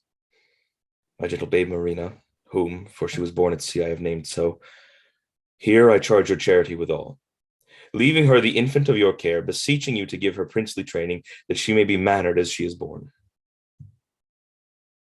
Fear not, my lord, but tinkle your grace that fed the country in your corn, for which the people's prayers will fall upon. Must in your child be thought of, the neglection should therein make thee vile. The common body of you relieved would force me to my duty, but to not that my nature need to spur the gods' revenge it upon me and mine to the end of generation. I believe you. Your honor and your goodness teach me to it without your vows. Till she be married, madam, by bright Diana, whom we honor, all and sister shall this heir of mine remain, though I show will end. So I shall take my leave. Good madam, make me blessed in your care in bringing up my child.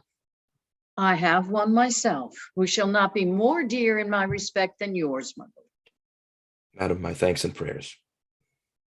Will bring your grace and to edge at shore, and then give up the masket Neptune and the gentlest winds of heaven. I will embrace the offer. Come, dearest madam. Oh, no tears, Lycarida. No tears. Look to your little mistress, on whose grace you may depend hereafter. Come, my lord.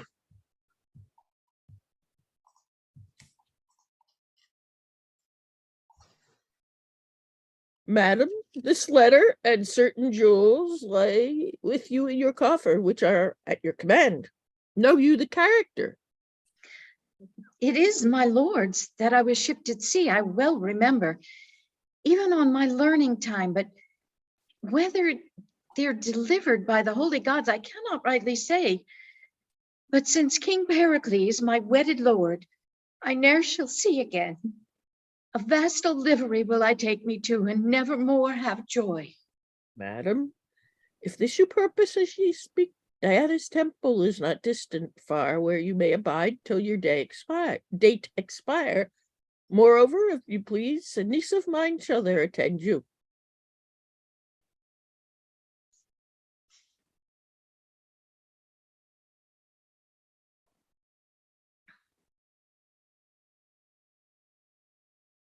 Elizabeth, that's you.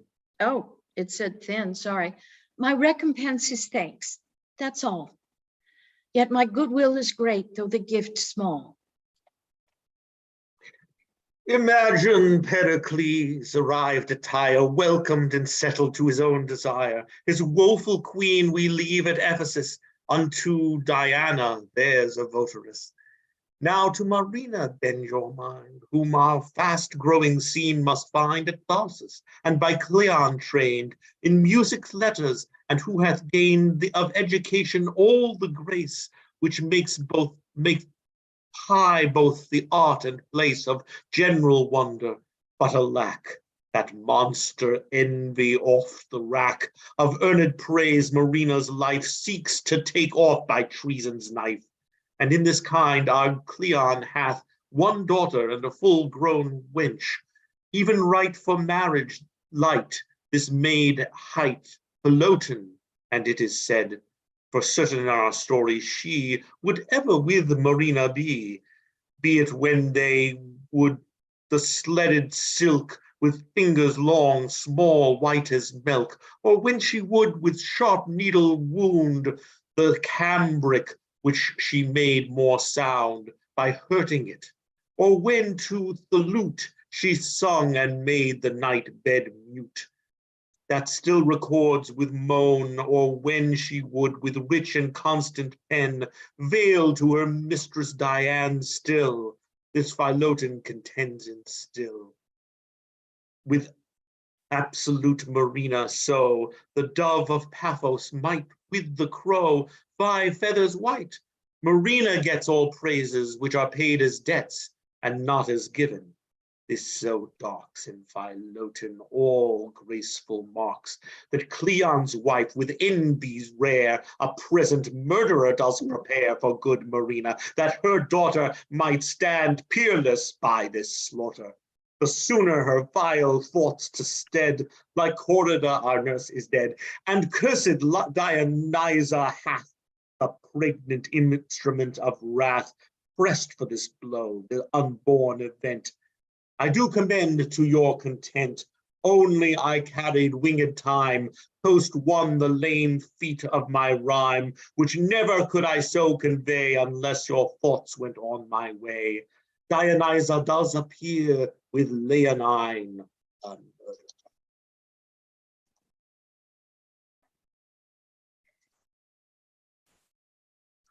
Oops.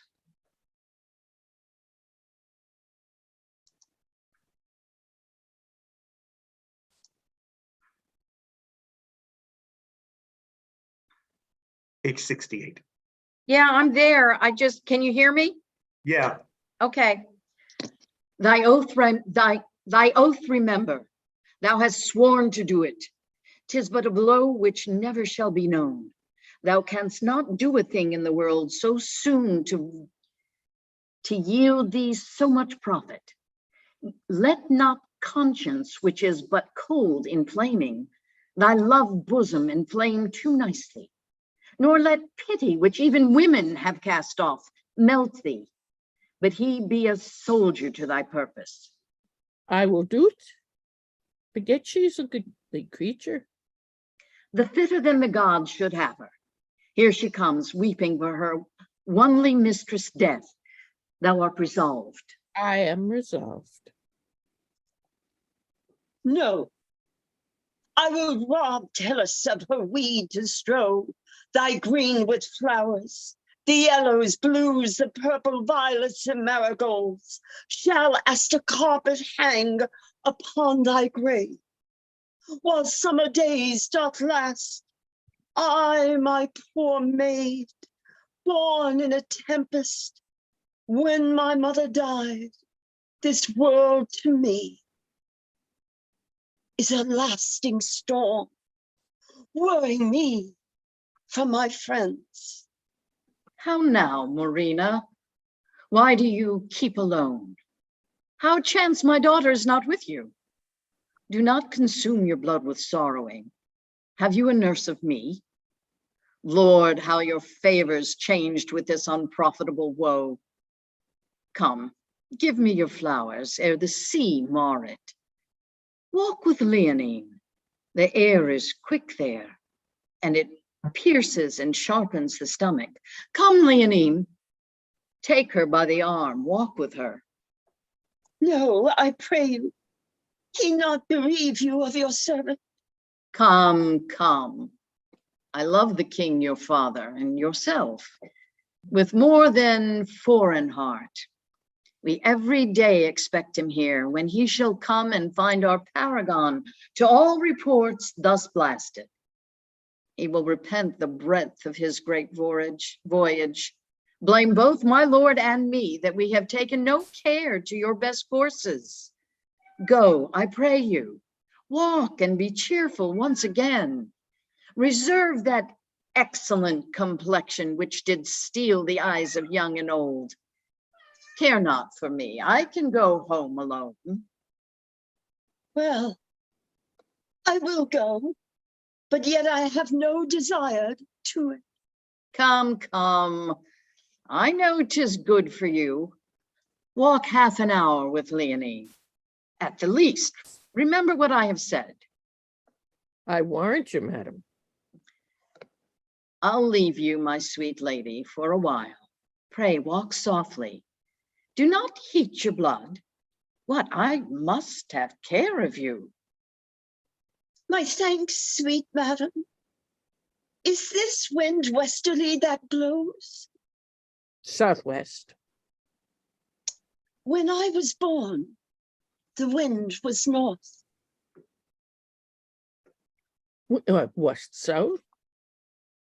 My father, as nurses said, did never fear, but cried good seamen to the sailors.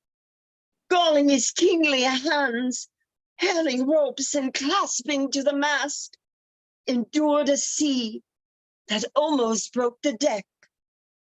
When was this? When I was born, never was waves nor wind more violent, and from the ladder tackle washes off a canvas climber, seas one walled out, and with a dropping industry, they skip from stern to storm.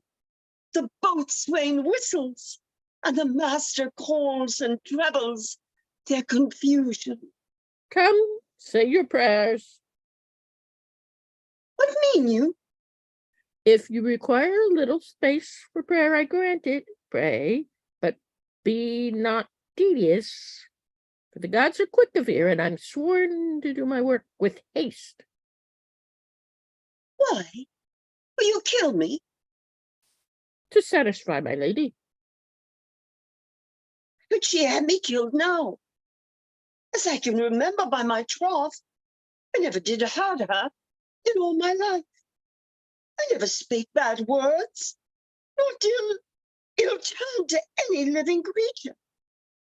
Believe me, Lord, I never killed a mouse, nor hurt a fly. I trod upon a worm against my will, but I wept for. How have I offended, wherein my death might yield her any profit, or my life imply her any danger?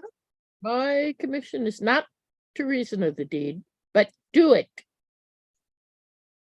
You will not do it for all the world, I hope. You are well favored, and your looks foreshow you have a gentle heart. I saw you lately when you caught a hurt in parting two that fought. Good soweth it should well in you. Do so now. Your lady seeks my life. Come, you between, and save poor me, the weaker. I am sworn and will dispatch. Hold, villain! Prize! A prize! Half parts, mates. Half parts. Go, let's have her aboard suddenly. These roguing thieves serve the great pirate Valdes, and they have seized Marina. Let her go. There's no hope she will return. I'll swear she's dead and thrown into the sea, but I'll see further. Perhaps they will but please themselves upon her not carry her aboard. If she remain, whom they have ravished must by me be slain.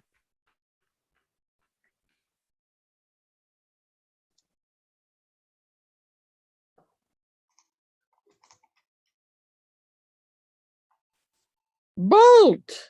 Sir? Search the market narrowly. Medellin is full of gallants.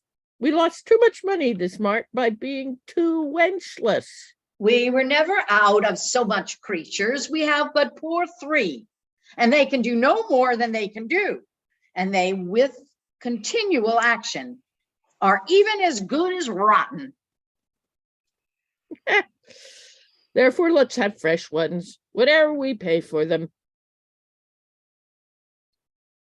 If there be not a conscience to be used in every trade, we shall never prosper. Thou sayest true. 'Tis not our upbringing of poor bastards, as I think. I've brought up some 11. I too 11, and brought them down again. And shall I search the market? What else, man? The stuff we have, a strong wind will blow it to pieces. They are so pitifully sodden. Thou sayest true. There's too unwholesome a conscience. The poor Transylvanian is dead that lay with the little baggage. I see quickly, Propham. She has made the roast market for worms, but I'll go search the market. 3,000 or 4,000 chickens were as pretty a proportion to live quietly and so give over. Why? To give over, I pray you. Is it a shame to get when we are older? Oh, our credit comes not in like the commodity, nor the commodity wages not with the danger. Therefore, if in our youths we could pick up some pretty estate, 'twere not amiss to keep our door hatched. Besides, the sore terms we stand upon with the gods will be strong with us for giving over. Oh, come, other sorts offend as well as we. As well as we, aye, and better too. We offend worse. Neither is our profession any trade, it's no calling, but here comes Bolt.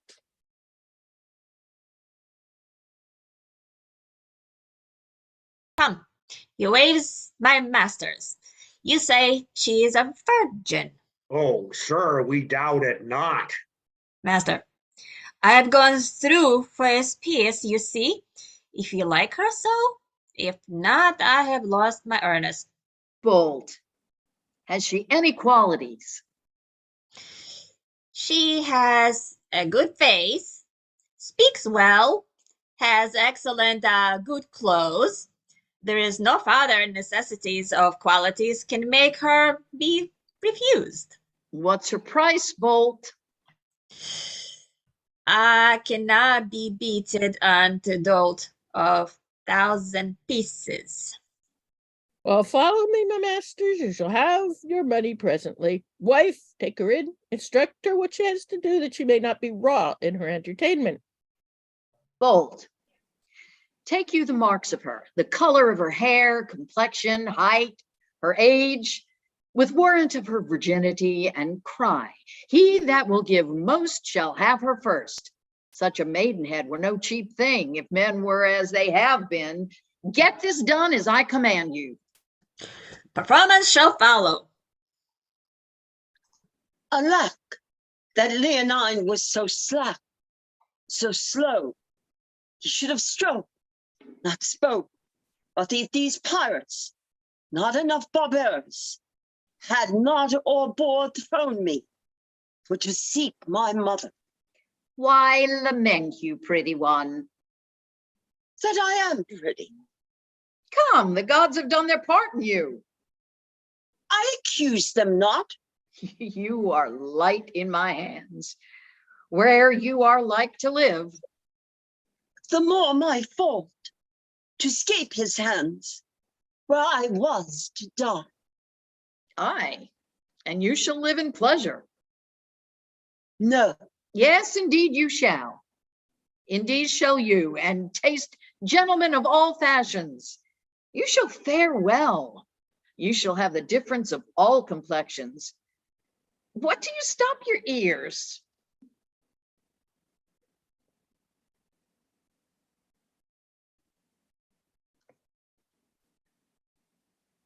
What would you have me be? I be not a woman. I understand you not.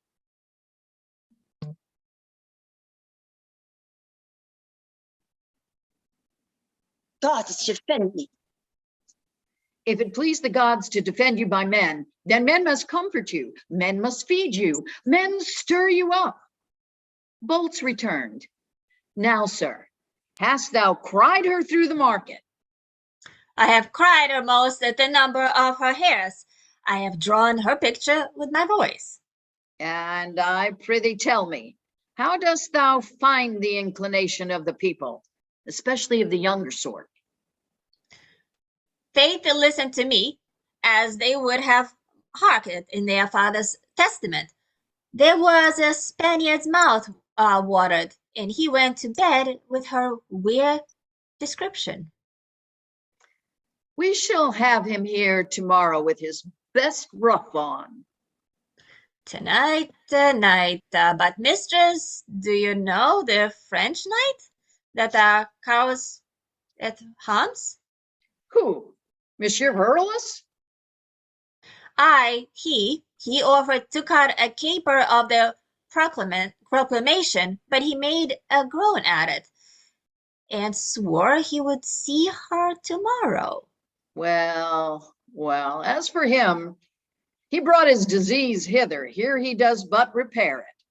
I know he will come in our shadow to scatter his crowns in the sun. Well, if he had ever a nation a traveler, we should lodge them with his sign. Pray you, come hither a while.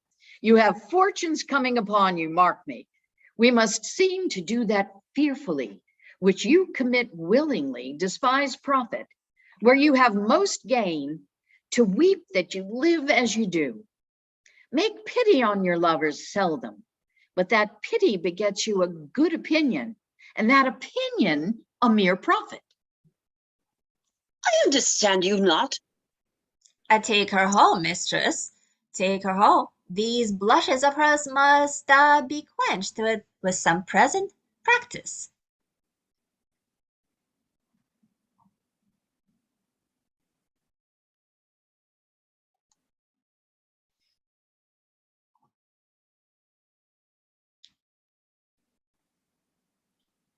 Francie, that's you, page 78.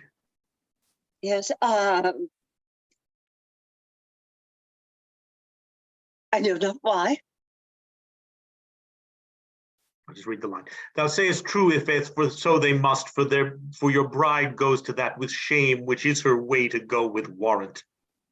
Faith, some do and some do not, but mistress, if I have bargained for your joint. Thou must cut a morsel off the spit. I may so. Who should deny it? Come, young one, I like the manners of your garments well. If by my faith, they shall not be changed yet. Bold, spend thou that in the town. Report what a sojourner we have. You'll lose nothing by custom. When nature framed this piece, she meant thee a good turn. Therefore, say what a paragon she is, and thou hast the harvest out of thine own report. I warrant you, mistress, thunder shall not do awake of beds of eels. As my giving of her beauties stirs up the heedly decline, it'll bring some tonight. Come your ways, follow me.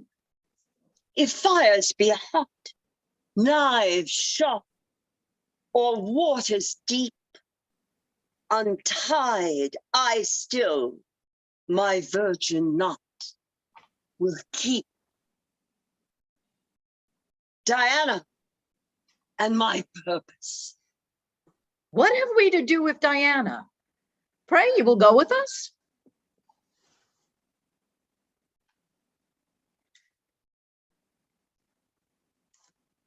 Why are you foolish? Can it be undone?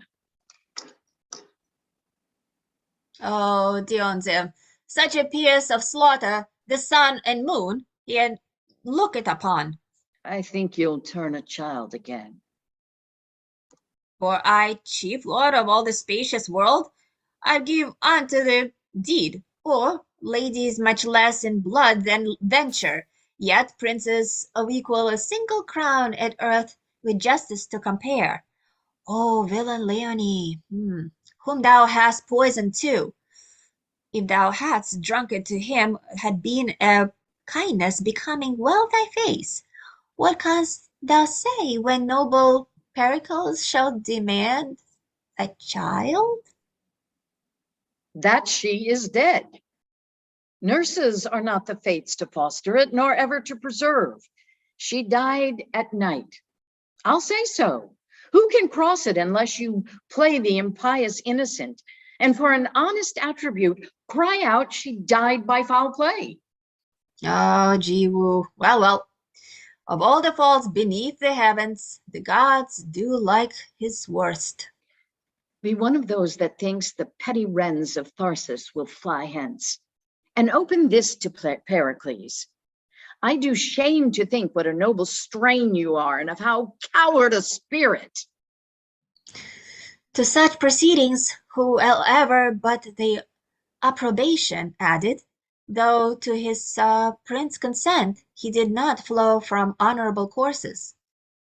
Be it so then.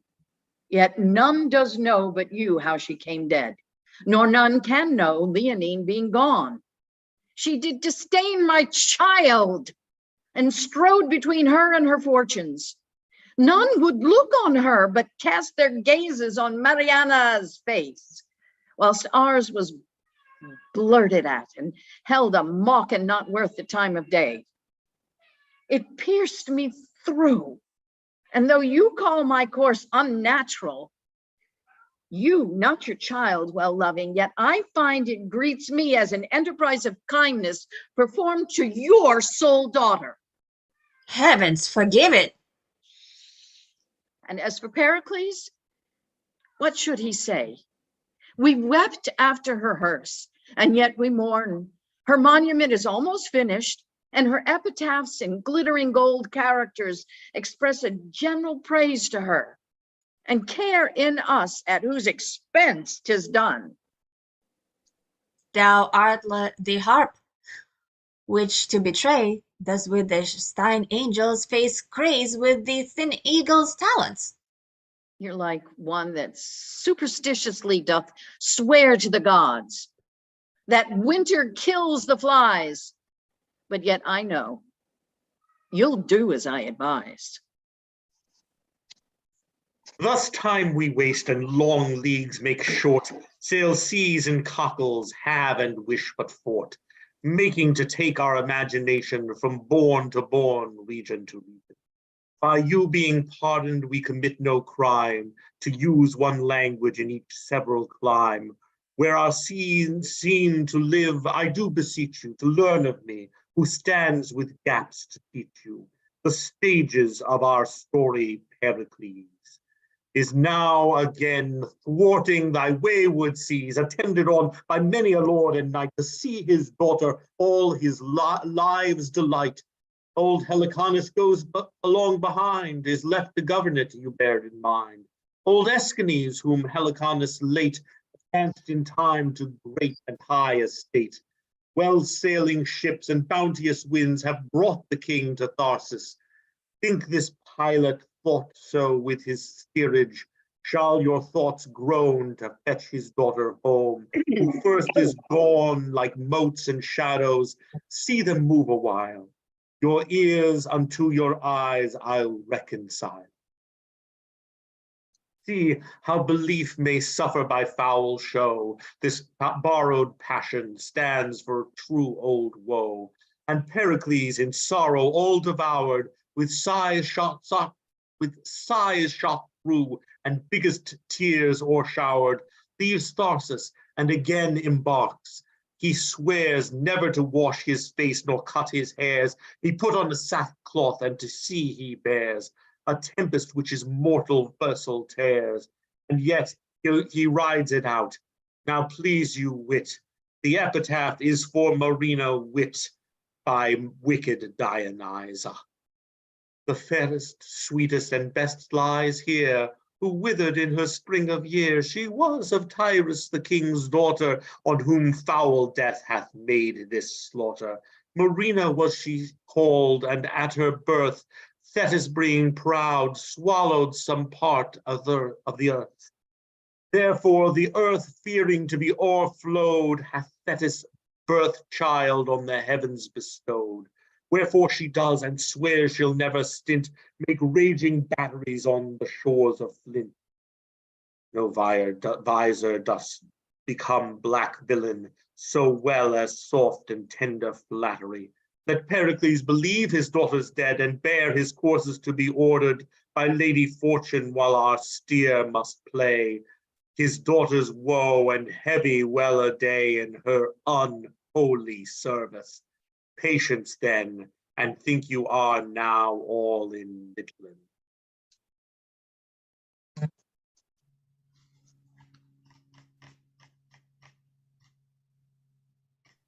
Did you ever hear the like? No, never shall do in such a place as this, she being once gone. But how divinity preached there. Did you ever dream of such a thing? No, come, I'm for no more body houses. Shall we go hear the Vestals sing? Oh, I'll do anything now that he's virtuous, but I am out of the road of rutting forever.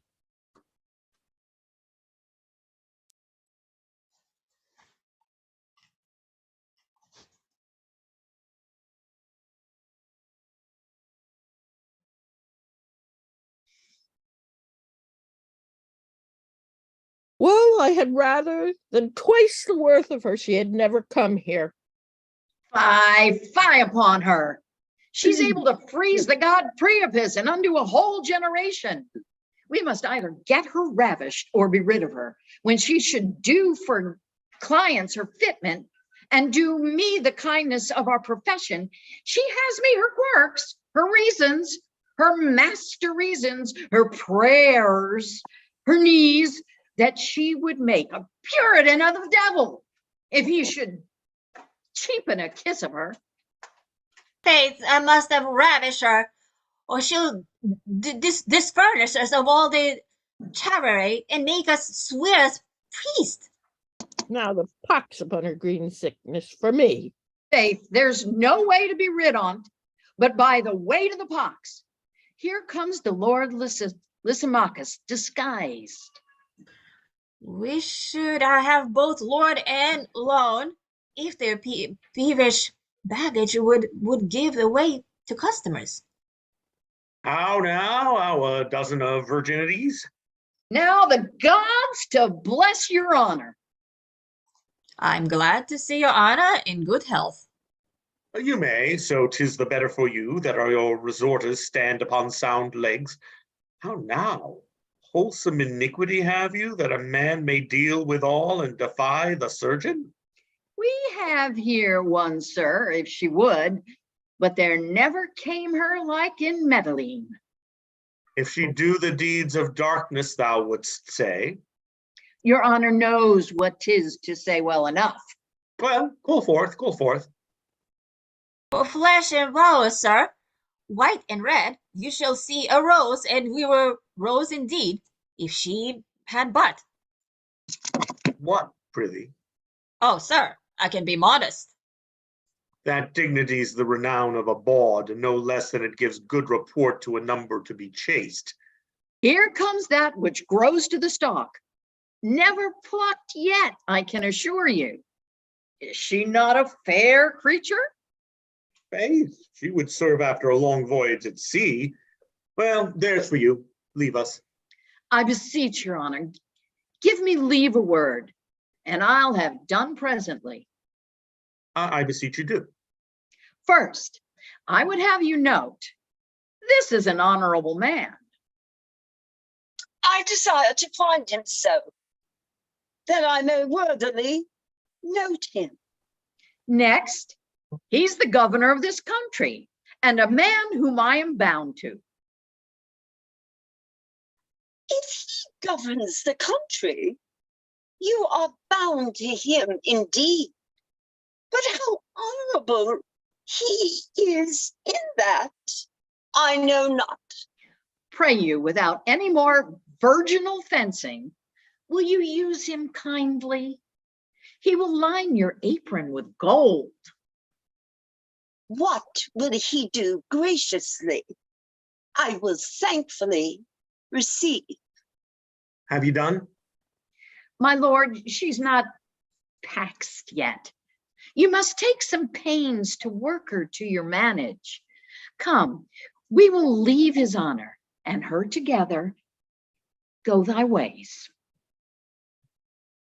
Now, pretty one, how long have you been at this trade? Trade, sir. Why, I cannot name, but I shall offend. I cannot be offended with my trade.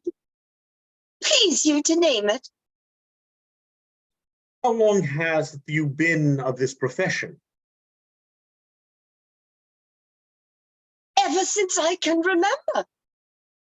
Did you go to it so young, or were you a gamester at 5 or at 7? Earlier too, sir. If now I be one. Why? The house you dwell in proclaims you to be a creature of sale. Do you know this house to be a place of such resort, and will come into it? I hear say you are of honorable parts, and are the governor of this place. I hath your principal made known unto you who I am? Who is my principal? Why, your herb woman, she that sets seeds and roots of shame and iniquity. Oh, you have heard something of my power, and so stand aloft for more serious wooing. But I protest to thee, pretty one, my authority shall not see thee, or else look friendly upon thee. Come, bring me to some private place. Come, come. If you were born to humor, show it now. If put upon you, make the judgment good that thought you worthy of. How's this? How's this? Some more, be sage.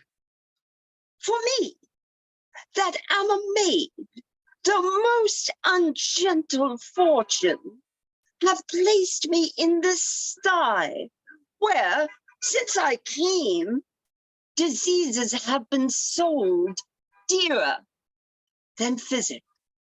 Oh, that the gods would set me free from this unhallowed place. So they did change me to the meanest bird that flies in the pure air.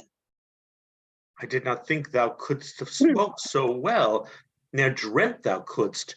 Had I brought hither a corrupted mind, thy speech had altered it. Hold, here's gold for thee. Persever in that clear way thou goest, and the gods strengthen thee. The good gods preserve you. For me be you thoughten that I came with no ill intent, for to me the very doors and windows savor vilely. Fare thee well.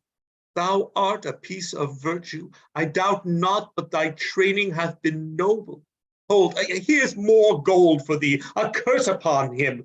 Die he like a thief that robs thee of thy goodness. If thou dost hear from me, it shall be for thy good. I beseech your honor, one piece for me. Ah, bond, thou damned doorkeeper, your house but for this virgin doeth poppet, would it sink and overwhelm you away. How is this? We must take another course with you. Your peerage chastity, which is not worth breakfast, the cheapest country under the coat, shall undo whole household. Let me be gefelled like spaniel.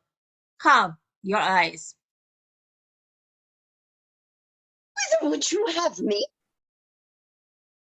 I must take your maiden head taken off, or the common hangman shall excuse it. Come your way. We'll have no more gentlemen driven away. Come your ways, I say. How now? What's the matter? Worse and worse, mistress, she had here spoken. Whole words of the Lord, Miss Tantus. Oh, abominable. He makes a profession as it were a stinkester for face to the gods. Marie, hang her up forever. The nobleman would have dealt with her like a nobleman, and she sent him away as cold as silver ball, say his prayers too. Bolt, take her away. Use her at thy pleasure. Crack the glass of her virginity and make the rest malleable.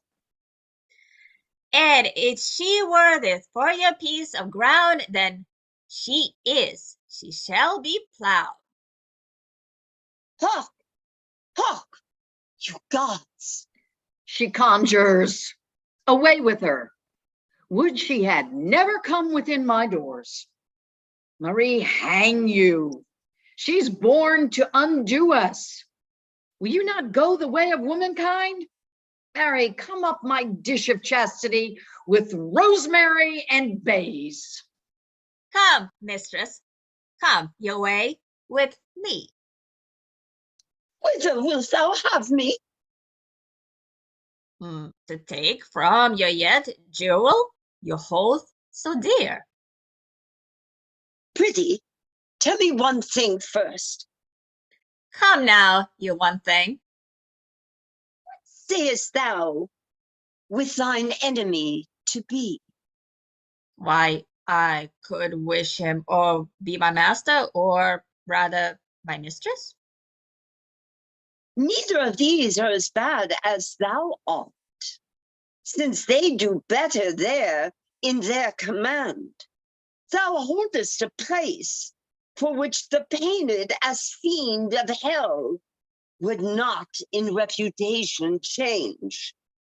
Thou art the damned doorkeeper to every sister that comes inquiring for his tie, to the choleric fisting of every reissue they say is libel. Thy food is such, hath been blotched on by infected lungs. What would you have me do? Go with the wars, would you? Would a man may serve 7 years for less of a leg and have not money enough at the end to buy him a wooden one? Do anything but this thou doest. Empty old receptacles or common shores of filth, serve by indenture to the common hangman. Any of these ways are better than this. For what thou professest, Habon could bespeak, would own a name too dear. Oh, that the gods would safely deliver me from this place. Here is gold for thee. If that thy master would gain by me, proclaim that I can sing, weave, sew, and dance with other virtues, which I'll keep from boast. And I will undertake all these to teach. I doubt not, but this populous city will yield many scholars. But can you teach all these you speak of? Prove that I cannot. Take me home again and prostitute me to the basest groom. Thou dost frequent your home. Well, I will see what I can do for thee. If I can place thee, I will. But amongst honest women.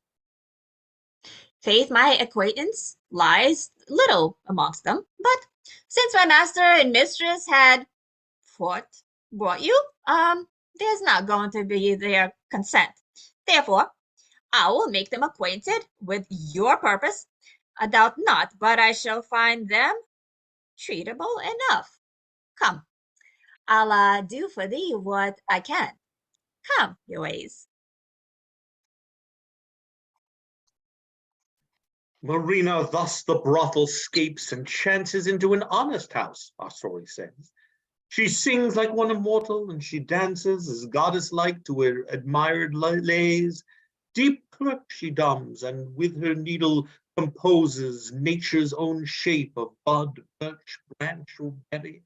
Even her art sisters, the natural roses, her inkle, silk twine, and with the rubid cherry, that purples lack she none of the noble race, who power their bounty on her and her gain.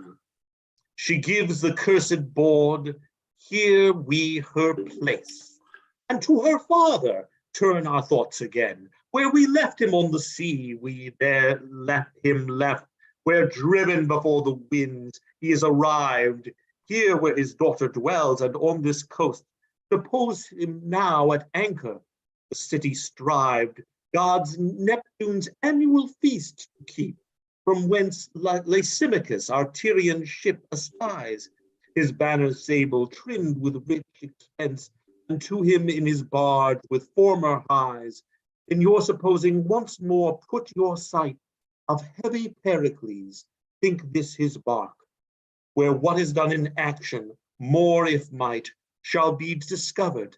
Please you, sit and hark.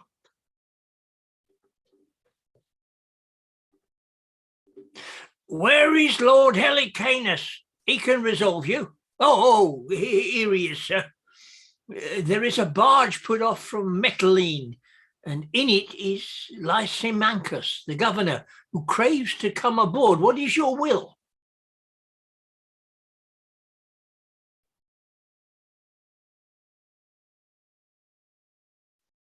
Who's doing it?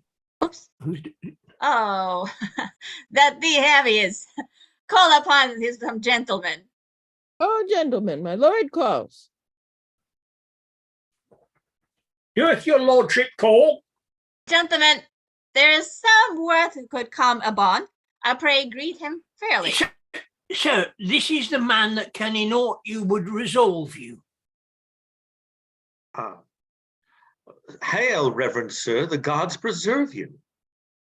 And you to outlive the age I am, and die as I would die.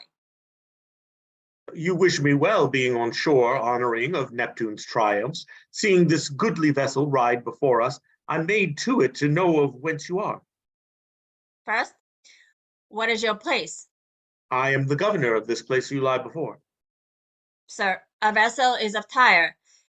In it can a man who is 3 months hath spoken on one, had taken sentence to prologue his grief. Upon what ground is his distemperature? This would be too tedious to repeat, but the main grief springs fro to lose the beloved daughter and a wife. May we not see him? You may, but bootless.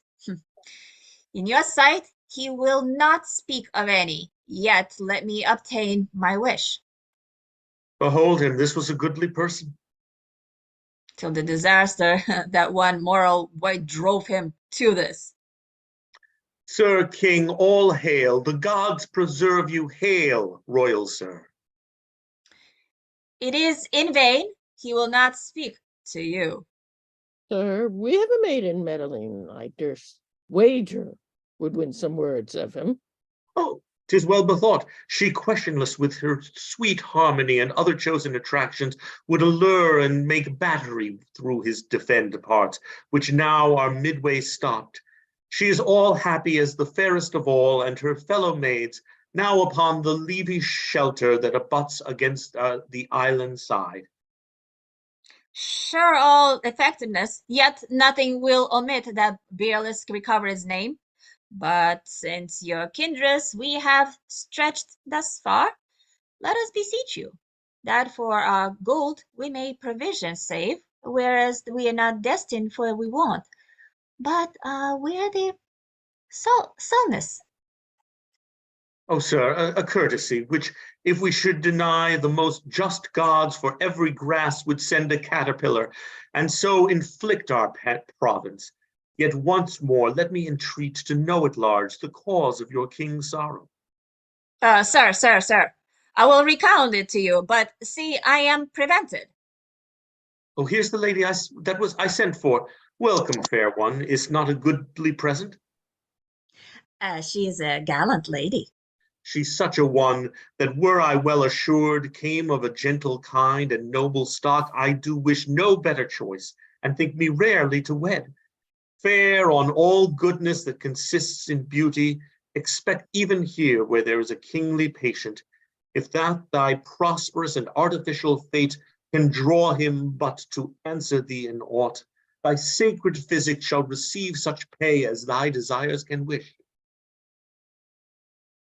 Sir, I will use my utmost skill in his recovery, provided that name more none but I and my companion maid be suffered to come near him.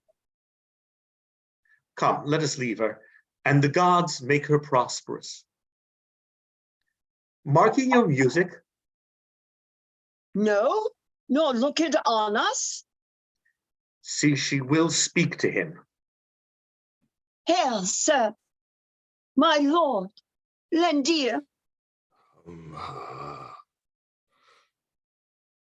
I am a maid, my lord, that never before invited eyes, but have been cast on like a comet.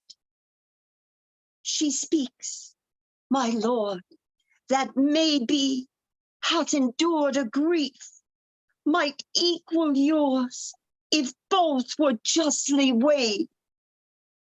The wayward fortune did malign my state.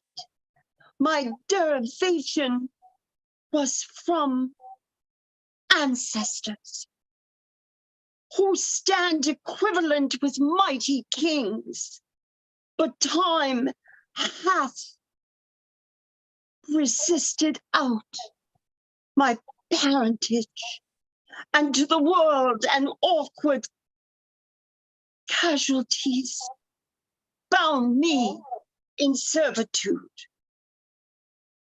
I will desist, but there is something glows upon my cheek and whispers in my ear. Go not till he speak. My fortunes, parentage, good parentage, to equal mine. Was it not thus? What say you? I said, my lord, if you did not know my parentage, you did know my parentage, you would not do me violence. I do think so. Pray you turn your eyes upon me. You're like something that what country women hear of these shows? No, not of any shores. Yes, I was mortally brought forth, and am no other than I appear. I am great with woe and shall deliver weeping. My dearest wife was like this maid, and such a one my daughter might have been. My queen's square brows, her stature to an inch, as wand like straight, as silver voiced. Her eyes as jewel like, and cast as richly. In pace another Juno, who starves the ears she feeds and makes them hungry the more she gives them speech. Where do you live? Where I am but a stranger. From the deck, you may discern the place. Where were you bred? And how achieved you these endowments which you make more rich to owe? If I should tell my history, it would seem like lies disdained in the reporting. Prithee speak. Falseness cannot come from thee, for thou lookest modest as justice, and thou seemest a palace for the crowned truth to dwell in. I will believe thee, and make senses credit thy relation to points that seem impossible, for thou lookst like one I loved indeed. What were thy friends? Didst thou not stay when I did push thee back, which was when I perceived thee that thou camest from good descending? So indeed, I did. Report thy parentage. I think thou saidst thou hadst been tossed from wrong to injury, and that thou thoughtst thy grief might equal mine if both were opened. Some such thing I said, and said no more.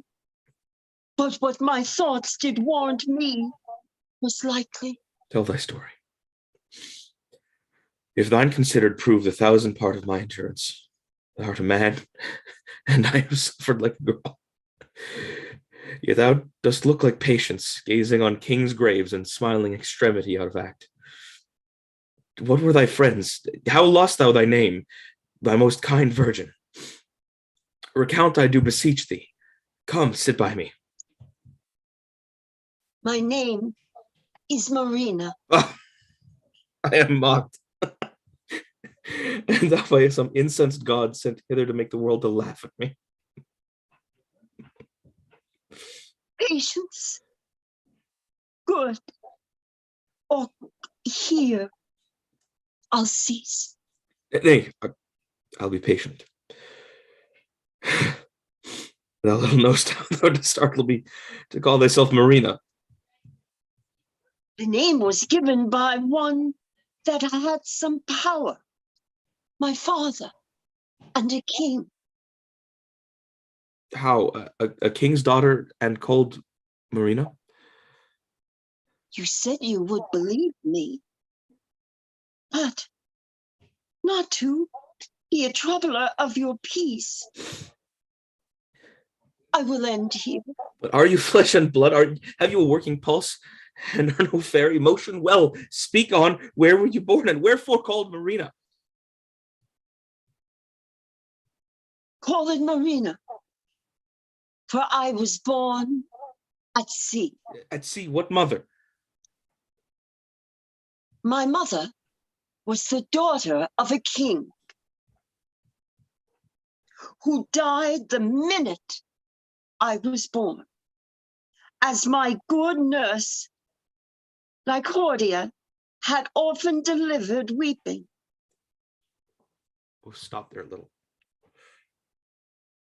This is the rarest dream that ere dulled sleep did mock sad fools withal. This cannot be my daughter buried. Well, where were you bred? I'll hear you more to the bottom of your story and never interrupt you. You scorn. Believe me. 'Twas best I did get over. I will believe you by the syllable of what you shall deliver. Yet give me leave. How came you in these parts? Where were you bred? The king, my father, didn't Horace leave go till cruel Cleon, with his wicked wife, did seek to murder me, and having wanted a villain to attempt it, who having drawn to do it, a crew of pirates came and rescued me, brought me to Myrtilene. But, good sir, whither will you have me? Why do you weep? It may be you think me an impostor, no good faith. I am the daughter to King Pericles. If good King Pericles be. Oh, Helicanus. Calls my lord? Thou art a great and noble counselor. Most wise in general. Tell me if thou canst what this maybe is, or what is like to be, that this hath made me weep. If not, but Lear's the regent of Metal, speak nobly of her.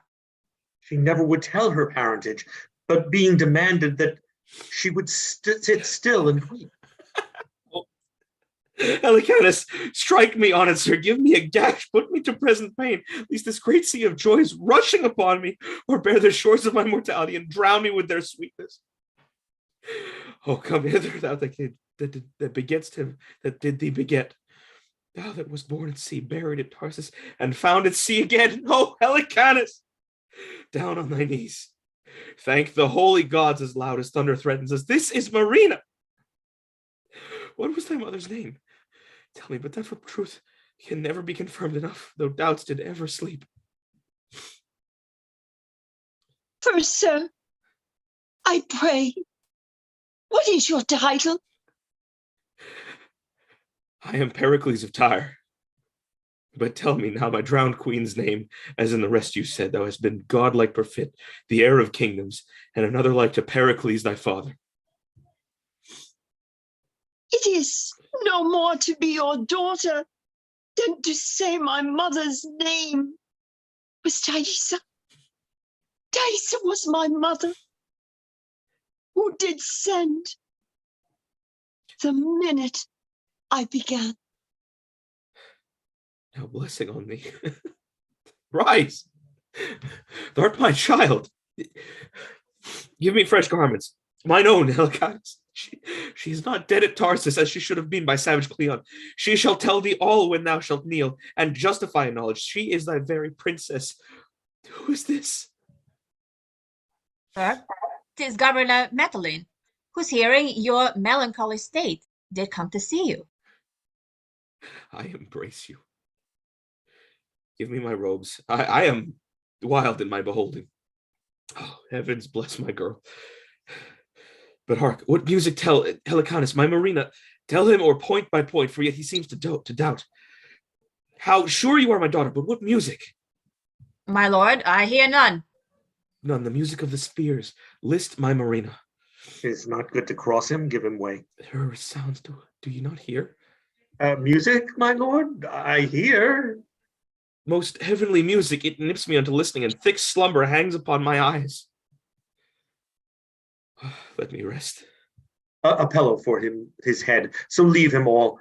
Well, my companion friends, if this but answer to my just belief, I'll well remember you. We can't hear you, Elizabeth. I don't know what happened. You're not muted.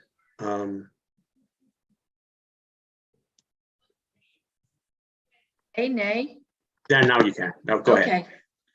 I don't know what happened. My temple stands in Ephesus. Hie thee hither and do upon mine altar sacrifice. There, when my maiden priests are met together, before the people all, reveal how thou at sea didst lose thy wife, to mourn thy crosses with thy daughter. Call and give them repetition to the like, or perform my bidding, or thou livest in woe. Do it and happy. By my silver bow, awake and tell thy dream. Celestial Diane, Goddess Argentine, I will obey thee. Helicanus. Sir, My purpose was for Tarsus, there to strike, the inhospitable Cleon. But I am for other service first. Toward Ephesus turn our blown sails. Eftsoons, I'll tell thee why. Shall we refresh us, sir, upon your shore, and give you gold for such provision as our intents will need? Sir, with all my heart, and when you come ashore, I have another slight. You shall prevail were it to woo my daughter, for it seems you have been noble towards her. Sir, lend me your arm. Come, my Marina. Now our sands are almost run, more a little and then dumb. This my last boon give me, for such kindness much must relieve me, that you aptly will suppose what pageantry, what feat, what shows, what minstrelsy and pretty din the regent made in Medellin, to greet the king so he thrived, that he is promised to be wived to fair Marina, but in no wise till he had done his sacrifice. As Diane bade, whereto being bound, the interim pray you all confound. In feathered briefness, sails are filled, and wishes fall out as they are willed. At Ephesus, the temple see our king and all his company. That he can hither come so soon is by your fancies thankful doing. Hail, Diane, to perform thy just command. I here confess myself the king of Tyre, who frighted from my country did wed at Pentapolis, the fair Thaisa. At sea in childbed died she, but brought forth a maid child called Marina, whom, O goddess, wears yet thy silver livery. She at Tarsus was nursed with Cleon, who at 14 years he sought to murder. But her better stars brought her to Metylene, gainst whose shore riding her fortunes brought the maid aboard us, whereby her own most clear remembrance she made known herself my daughter. Voice and favor. You are, oh, royal Pericles. What means the mum? She dies. Help, gentlemen. Noble sir, if you have told Diana's altar true, this is your wife? Reverend Appearer, no, I threw her overboard with these very arms. Upon this coast, I warrant you? 'Tis most certain. Look to the lady. She's overjoyed. Her Early and blustering morning, this lady was thrown upon the shore. I opened the coffin, found their rich jewels, recovered her, and placed her here in Diana's temple. May we see them? Great sir, they shall be brought you in my house, whither I invite you. Look, Thaisa is recovered. Oh, let me look if he be none of mine. My sanctity will to my sense bend no licentious care, but curb in spite of seeing. Oh, my lord, are you not Pericles? Like him you spake, like him you are. Did you not name a tempest, a birth, a death? The voice of dead Thaisa. That Thaisa am I, supposed dead and drowned. I, mortal Diana. Now I know you better. When we with tears parted Pentapolis, the king my father gave you such a ring. This, no more, you gods. Your present kindness makes my past misery sports. You shall do well that on the touching of her lips I may melt and no more be seen. Oh, come, be married a second time within these arms.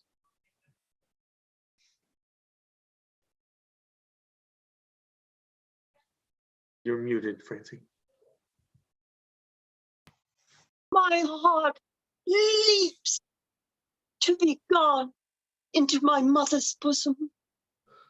Look who kneels here, flesh of thy flesh, Thaisa, thy burden at the sea and called Marina, for she was yielded there.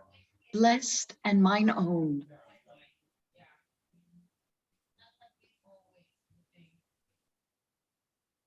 Hail, madam and my queen. I know you not. You have heard me say when I did fly from Tyre, I left behind an ancient substitute. Can you remember what I called the man? I have named him oft. 'Twas Helicanus then. Still confirmation. Embrace him, dear Thaisa. This is he. Now do I long to hear how you were found, how possibly preserved, and who to thank besides the gods for this great miracle. Lord Saruman, my lord, this man through whom the gods have shown their power, that can from first to last resolve you. Reverend sir, the gods can have no mortal officer more like a god than you. Will you deliver how this dead queen relives? I will, my lord. Beseech you first, go with me to my house, where shall be shown you all that was found with her, how she came placed here in the temple, no needful thing omitted. Pure Diana, bless thee for thy vision, and will offer night oblations to thee, Thaisa.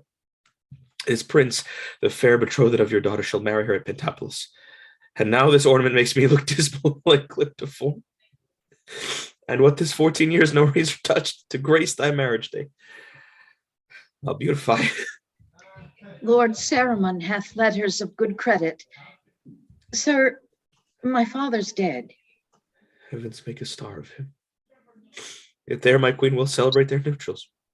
And ourselves will in that kingdom spend our following days. Our son and daughter shall in Tyrus reign. Lord Saruman, we do our longing stay to hear the rest untold.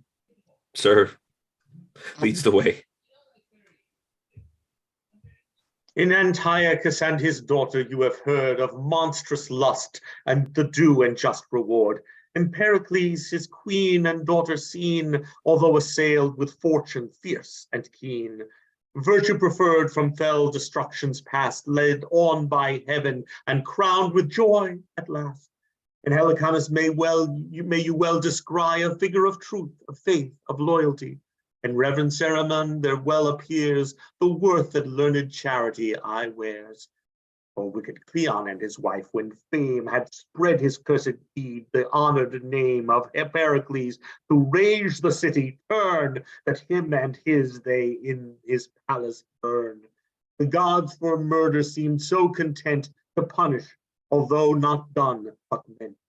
So on your patience evermore attending, new joy wait on you. Hear our play as ending. All right, very good. All right, very good, everyone. Thank you very much. Thank you. Always glad to take part. When I Yeah. can, of course. Yeah, it was good to see you, Daniel. Yeah, likewise. It's been so long. It's been a while. Yeah. It's been an eventful couple of years, hasn't it? Yeah, it has. And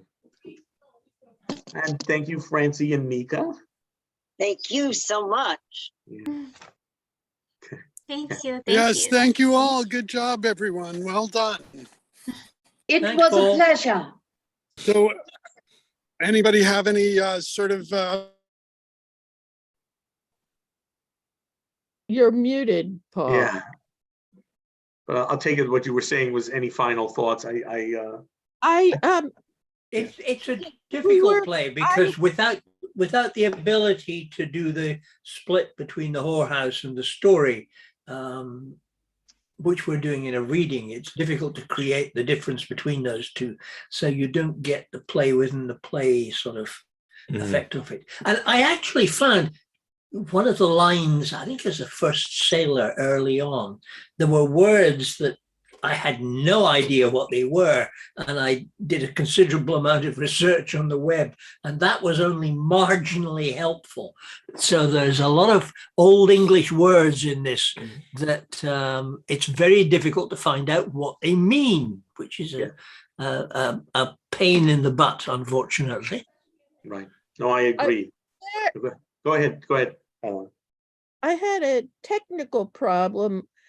It kept on saying Paul Sugarman is the Yeah, it's host been changing the hosts.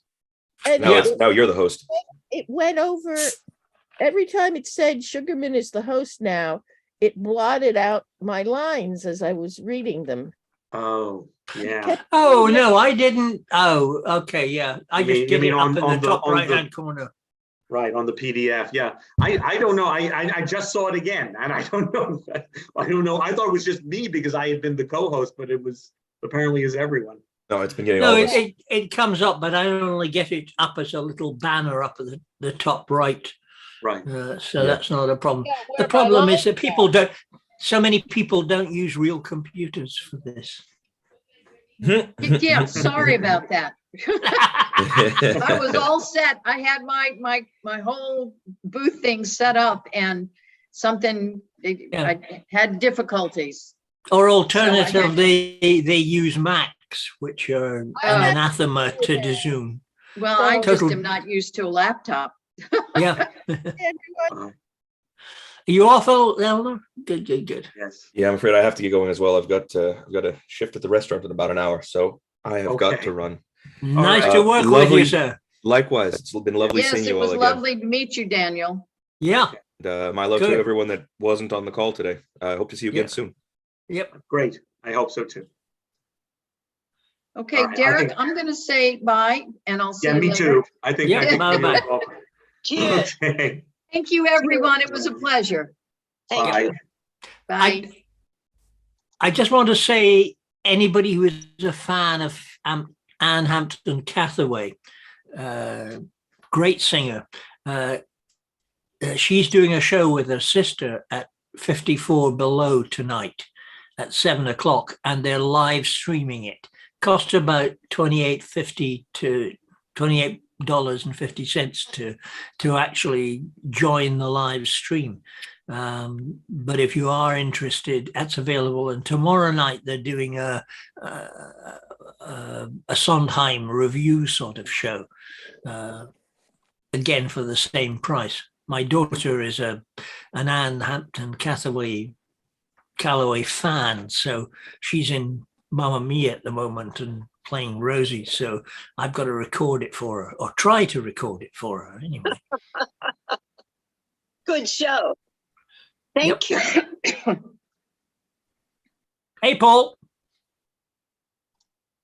Like the Hey, beard, sorry, by the way. I don't know what's going on. I keep losing you guys. So, Yep. but thank you. I don't know why. I think I keep stopping the live stream, and then it still says to me it's live. So Yeah. I don't know what's going on. No, it was running fine. It was just that every so often you'd come up again saying that you were now in charge of it. It freaked everybody out of it, because it kept on coming up, which basically said that you were going and coming and going and coming. Yeah, it's weird. I'm sorry. I keep trying to stop this live stream and it's still going on. Well, you know, if you will keep on being a postman, what do you expect, you know? Well, it's just, I mean, it's supposed to, I've got this thing that's like a hotspot that's supposed to be like a mobile hotspot to stay connected, but it just kept disconnecting me. Keeps crashing out. Yeah. I know the feeling. I used to live in Manhattan. You could turn a corner and suddenly lose all signal. Okay, good night, everyone. Okay, Nice cheers. to work with Okay. you all.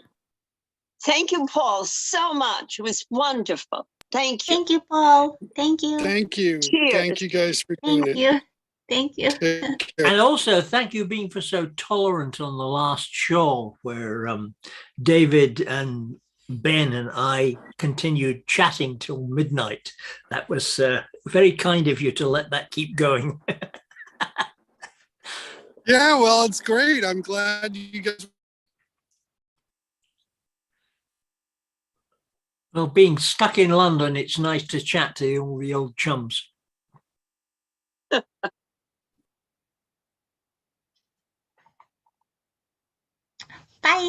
Bye. Bye.